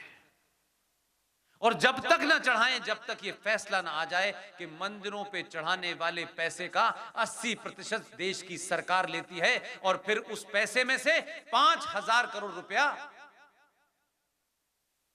सच्चर कमीशन में मियां भाइयों को आईएएस बनाने के लिए देती है। ये नहीं होगा। आप जो पैसा मंदिरों में देना चाहते हैं, अगर आपने ये तय कर लिया, आपके देश में, आपके शहर में, आपके राज्य में करोड़ों भास्कर पैदा हो जाएंगे, और आपको पता भी नहीं चलेगा, क्योंकि मंदिर में पैसे से कुछ नहीं। उतना ही दीजिए जिससे वो मंदिर रहे, इतना ही करना है यहां, और कुछ नहीं करना। मुझे लगता है कि आपको शायद शुरू में ऐसा लगा होगा कि प्रोफेशनल्स को क्या करना चाहिए। मैं इस पे कोई आपको टेक्निकल भाषण देने वाला हूं। मैं खुद टेक्निकल आदमी नहीं हूं, तो आपको क्या टेक्निकल भाषण दूंगा भाई। इसलिए देखिए, मैं छोटी छोटी चीजें करता हूं। एक ये बुक मार्क है, इस पे पृथ्वीराज चौहान, महाराणा प्रताप और शिवाजी की तस्वीर है, और इसके दूसरी तरफ भगत सिंह की है, वीर सावरकर जी की है और सुभाष चंद्र बोस की है। इसको मैंने बुक मार्क के रूप में बनवाया। अब ये जिसे कहते हैं ना कि आप किस तरीके से अपने मैसेज को दे सकते हैं, इस पे 2 QR कोड बने हुए हैं। जनरली लोग QR कोड जैसे आता है लोग समझते हैं पैसे मांगने का मामला होगा, कतई नहीं। इसमें एक QR कोड बना है, आप स्कैन करेंगे तो वंदे मातरम लता मंगेशकर की आवाज में पूरा सुनने को मिलेगा आपको। दूसरी तरफ मनोज कुमार जीवित हैं, पाकिस्तान में एक जगह है एबटाबाद। 10 साल की उम्र में जब पूरी ट्रेन लाशों से भरी हुई थी, उसमें एक बच्चा नंगा उन लाशों के बीच में बैठा हुआ था। वो जीवित हैं, मेरी उनसे हफ्ते भर में एक आध बार बात होती है, तब ये ठीक नहीं है उनकी। वो आए और ट्रेन उतर गई दिल्ली में। वो नंगा बच्चा घूमता रहा, कहां घूमा कुछ पता नहीं। फिर दिल्ली के हिंदू कॉलेज में पढ़े, फिर कैसे करते करते मुंबई चले गए। और मुंबई जाने के बाद उन्होंने जो फिल्में बनाई या जो कार्य किया, उसमें मुझे याद है, मैं तो उतना बड़ा नहीं था, एक पूरब पश्चिम फिल्म आई थी उनकी। उस फिल्म में जब आरती गाती थी, जैसे ही ओम जय जगदीश आरती होती थी, पूरा पिक्चर हॉल खड़ा हो जाता था। तो मुझे लगा कि रेडियो बंद हो चुका है, अब डूड टाइप के गाने आने लगे हैं, OTP भी बनने लगा है, अब तो जने क्या क्या आ रहा है। तो मैंने इसके दूसरी तरफ मुकेश जी का एक फेमस गाना है, भारत का रहने वाला हूं, उसको बनाया। लेकिन इसके पीछे सिर्फ एक इंटेंशन है, जो आपका मैं मैसेज देना चाहता हूं। और इसमें मैंने लिखा है, बच्चों को इनकी वीर गाथा सुनाएं। और जो मैंने लता मंगेशकर का QR कोड लगाया है, उसके पीछे सिर्फ एक भावना आपको बताना हो।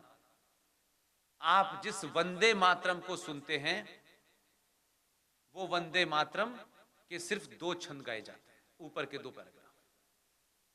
1937 में मोहम्मद अली जिन्ना, मक्कार मौलाना आजाद, रफी अहमद किदवई, इन सारे मुनाफिकों ने कहा कि देखिए साहब, वंदे मातरम के अंदर देवी देवताओं का जिक्र है, इसलिए हमारी भावनाएं आहत होती हैं इससे, इसलिए हम तो उसे गाएंगे नहीं। इनकी भावनाएं हमेशा आहत होती हैं। तो समझौता हो गया कि भाई ऊपर कहीं कहा जाएगा, ये समझौता हो। ये 1937 का समझौता है। लेकिन मैं इसको जब तर्कों पे रेफरेंस के साथ रखता हूं, तो आपको एक हथियार देता हूं डिबेट करने का। तो 1937 का तो कोई कानून मुझ पे लागू नहीं है आज, कि भारत की संसद ने यह पास करा है। यह बात अलग है कि संविधान में हमारे जो IPCs हैं वो 1860 की चल रही हैं, 1861 की चल रही हैं। ये जो आज आप कोविड से लड़ रहे हैं, इस बीमारी से लड़ने के लिए 1897 के कानून से लड़ी जा रही है। हम इतने दूरदर्शी थे कि कोविड आएगी तो उसे भी हम उस कानून से लड़ेंगे। हम इतने महान लोग हैं। मैंने सिर्फ इसमें इतना ही किया है, 15 अगस्त 1947 को जब भारत के आजाद पार्लियामेंट में देश के विजनरी प्रधानमंत्री अंग्रेजी में भाषण दे रहे थे, क्योंकि भारत के सारे लोग अंग्रेज थे, तो अंग्रेजी में भाषण दे रहे थे। उन्होंने पटेल साहब से, जो आपके राज्य के हैं, उनसे यह कहा कि वंदे मातरम के लिए किसी का इंतजाम कर लीजिएगा। पटेल साहब ने कहा हो गया। उन्होंने एक टेलीग्राम भेजा देश के जाने माने बहुत बड़े संगीतकार को, और टेलीग्राम में उन्होंने कहा कि आपको 15 अगस्त 1947 को जब आधी रात को भारत की आजादी की घोषणा होगी, उसी संसद में वंदे मातरम गाना है। करेक्ट? आप देखिए कि क्या कैलिबर था लोगों का। आज तक लोग उनका नाम नहीं जानते, पता नहीं, लोगों ने इस कोशिश ही नहीं की। हमारे बीच में उस वक्त भी ऐसे लोग थे जो अपना काम करके चले गए, ताकि आने वाली पीढ़ियों में उन्हीं मुद्दों से उठा करके आप अपनी बात को लॉजिकली, रीजनेबली, रेफरेंस के साथ ताकत से रख सकते हैं। इसलिए मैं सरदार पटेल का 2 जगह बार बार कहता हूं, जिक्र करता हूं। 370 में भी सरदार पटेल ने यही करा था। 370 पे कहा कि आप डिबेट में कराइए पास इसको, मैं जा रहा हूं बाहर, वो सरदार पटेल के दाव से वाकिफ नहीं थे। सरदार पटेल ने कहा ठीक है जाइए, वो चले गए, 370 को पार्लियामेंट में रखा, बहस की और पास करा दी। क्योंकि पंडित जी चाहते हैं, वो हर आधे घंटे बाद कहते भाई पंडित जी चाहते हैं मैं इसलिए पास करनी है। पास हो गई। फिर खुद ही सरदार पटेल ने कहा, ये सारी डिबेट है, ये मेरे पास कोई अलग से किताब है, आप पार्लियामेंट की जितनी डिबेट है उसे जाकर सुन लीजिए, अब तो सब अवेलेबल है। उन्होंने सब पास कराने के बाद 370 मालूम है क्या कहा सरदार पटेल ने, कि भाई इस पे लोगों का बड़ा रेजिमेंट है, लेकिन पंडित जी चाहते हैं इसलिए पास कर दें। लेकिन रेजिमेंट को उन्होंने इस तरह प्रेजेंट किया कि रेजिमेंट है भाई, इसको पास तो कर देते हैं, लेकिन देखो लोगों की इसमें सहमति नहीं है, लेकिन पंडित जी की वजह से कर दिए। तो खुद ही रेजिमेंट क्रिएट किया और खुद ही बोले कि ऐसा करो, इसको पास कर दो, लेकिन इसके नीचे टेम्परेरी लिख दो। क्या सरदार पटेल को पता था कि इसी राज्य से 2 लोग जाएंगे, इस टेम्परेरी को परमानेंटली समाप्त कर देंगे? ये पता था। इसी को कहते हैं विजनरी। हम उन लोगों को भूल गए। सरदार पटेल ने एक बहुत बड़े संगीतकार को, वो उस समय तमिलनाडु में थे, फोन करके कहा कि आपको आजाद भारत की पार्लियामेंट में वंदे मातरम गाना है। उनका जवाब आया, उन्होंने कहा कि मैं तैयार हूं, मेरी एक शर्त है। आज अगर शर्त होती तो लोग कहते कि राज्यसभा चाहिए। उस शख्स ने कहा कि मैं खंडित भारत में खंडित वंदे मातरम नहीं गाऊंगा। अगर मुझे 9.25 मिनट का 22 पंक्तियों का पूरा वंदे मातरम गाने दिया जाएगा तभी मैं गाऊंगा। सरदार पटेल तो इस मामले में इतने कूल आदमी थे, उन्होंने कहा आप आ जाइए। बैठे थे, वो सारी तस्वीरें अवेलेबल हैं। वो अपनी अंग्रेजी में भाषण, destiny, this that, midnight, right night, ये क्या क्या बोला, बोल के चले गए। उन्होंने कहा सरदार पटेल से, सरदार पटेल ने पंडित ओमकार नाथ ठाकुर को मंच पे बिठा दिया। अब पंडित जी कुछ कह नहीं सकते थे। ओमकार नाथ ने 9.25 मिनट का पूरा आजाद पार्लियामेंट में पूरा वंदे मातरम गाया। मैं ये कहता हूं आपसे, आजाद भारत की पार्लियामेंट में जो वंदे मातरम गाया गया था, मैं उसको मानूंगा। मैं गुलाम भारत के अंदर किसने किससे क्या समझौता किया है, मैं क्यों मानूं उसको? इसलिए ये वंदे मातरम बार बार पूरा सुनेंगे तो पंडित ओमकार नाथ ठाकुर याद आएंगे, और फिर ये भी याद आएगा कि भाई आजाद भारत में जब पूरा गाया गया था तो आजाद भारत की पार्लियामेंट और संसद में गाने वाले पूरे वंदे मातरम को हमें मानना चाहिए, क्योंकि उसमें कोई कंप्रोमाइज नहीं हुआ था। 1937 में किससे हुआ, 1935 में किससे हुआ। और अगर आप इस संबंधों से जाएंगे तो एक कहानी बता करके अपनी बात समाप्त कर देता हूं। आपने जयप्रकाश जी का नाम सुना? लोकनायक, एक तानाशाह के खिलाफ खड़े हो गए। यह बात मैं इसलिए कह रहा हूं कि उस दौर के लोग जिंदा हैं। राजनीतिक लोगों के पास तो बोलने की, दिन भर कहीं ना कहीं बोलने होता है ना उन्हें, लेकिन ऐसी बातें वो क्यों नहीं बताई उन्होंने? समाज के लोगों को अवेयर कर देते, बात बढ़ती चली जाती, कोई ना कोई उठाता, नहीं किया उन्हें। उनकी जब डेथ हो गई, मैं उस समय छोटा था, मुझे याद है, ऑल इंडिया रेडियो ने 3 बार उनके मरने की खबर को गलत चला दिया था। टेलीविजन होता नहीं था। रक्तचाप बढ़ गया है, रक्तचाप घट गया है, रक्तचाप, यही में सुनते थे हम, समझते नहीं थे ये हिंदी में रक्तचाप क्या होता है, हम कैंपस में रहते थे। लेकिन उनके मरने की खबर गलत चली 2 बार, लेकिन वो उनकी डेथ हो गई। आप सोचिए कि भारत की पार्लियामेंट के अंदर बड़े राष्ट्रवादी मौजूद थे 79 में भी, और ये घटना मुझे कैसे पता चली वो बताता हूं मैं आपको। कहा कि उन्हें श्रद्धांजलि दी जाएगी, तो कांग्रेसी खड़े हो गए कि वो तो पार्लियामेंट के मेंबर नहीं है, आप उनको कैसे दे सकते हैं? करेक्ट? ये 79-80 के आसपास की घटना है। लेकिन मुझे ताज्जुब है कि कोई बोला नहीं। वो लोग जो पहले दिन से पार्लियामेंट का चुनाव जीत रहे हैं और आखिरी जीतना चाहते थे, वो तो मोदी ने टिकट नहीं दिया, इसलिए अपने घर में ही झंडा फहरा रहे हैं आजकल। आपको ताज्जुब होगा, एक साहब हैं, जीवित हैं अभी, उनके अच्छे दौर में मेरे बड़े अच्छे उनसे संबंध थे। बेहतरीन डिप्लोमेट हैं, उस पर कोई जवाब नहीं होगा। अपनी किताब लिखी उन्होंने। हमें पढ़ने का शौक नहीं है, क्योंकि सिर्फ हम अपने ही पढ़ा हुआ लिखते, हम अपने ही लिखा हुआ पढ़ते हैं, दूसरे का नहीं पढ़ते हैं, उसी में तारीफ करते हैं और दोस्तों से कहते हैं मैंने लेख लिखा है, पढ़ा तुमने? कभी दूसरे की किताबें नहीं पढ़ते, खासतौर से दूसरी विचारधारा के लोग क्या कह रहे हैं, उनका सोच क्या है, उन्होंने क्या है, उसमें भी आपके काम की चीजें होती हैं। पेज नंबर 112 पे नटवर सिंह ने बहुत खूबसूरत बात लिखी है। और क्या लिखा है उसमें? उन्होंने कहा कि जब पार्लियामेंट के अंदर यह हंगामा हो गया कि साहब उनको श्रद्धांजलि नहीं दी जा सकती, तो उन्होंने 1961 की एक घटना उसमें लिखी है। लास्ट पैरा है और बहुत खूबसूरत अंदाज में लिखा है। अंग्रेजी में होता है कि गाली भी बक दो तो पता नहीं चलता है, हिंदी में गाली बक दो तो सब लोगों को लगता है अरे ये क्या कह दिया। उन्होंने कहा कि Pandit Jawaharlal Nehru was fall in love with Edwina. तो इसमें तो कोई नई बात नहीं, वो तो ऐसे काम करती रहते थे, वो ऐसे बातों में उनका दिल बड़ा था, वो कभी भी छोटे दिल के नहीं थे, जहां दिल चाहे फॉल हो जाते थे, कोई मसला नहीं है। आखिर प्रधानमंत्री थे तो कोई नई बात नहीं थी कि बेचारे वो fall in love with Edwina, तो उसमें क्या बुरी बात हो गई। ये तो हमें फक्र होना चाहिए कि हिंदुस्तानी जो है अंग्रेजी महिला के प्यार में दीवाना हो गया।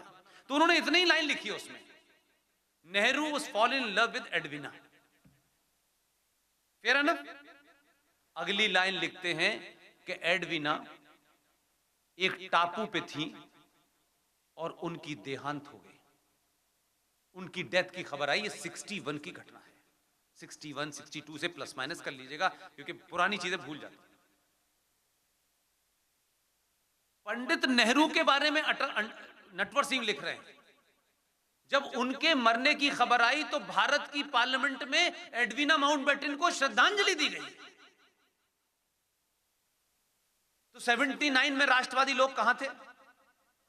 पूछते कि एडवीना को किस हैसियत से दी गई, वो कब पार्लियामेंट की मेंबर बनी, या ये प्रॉक्सी मेंबर थी?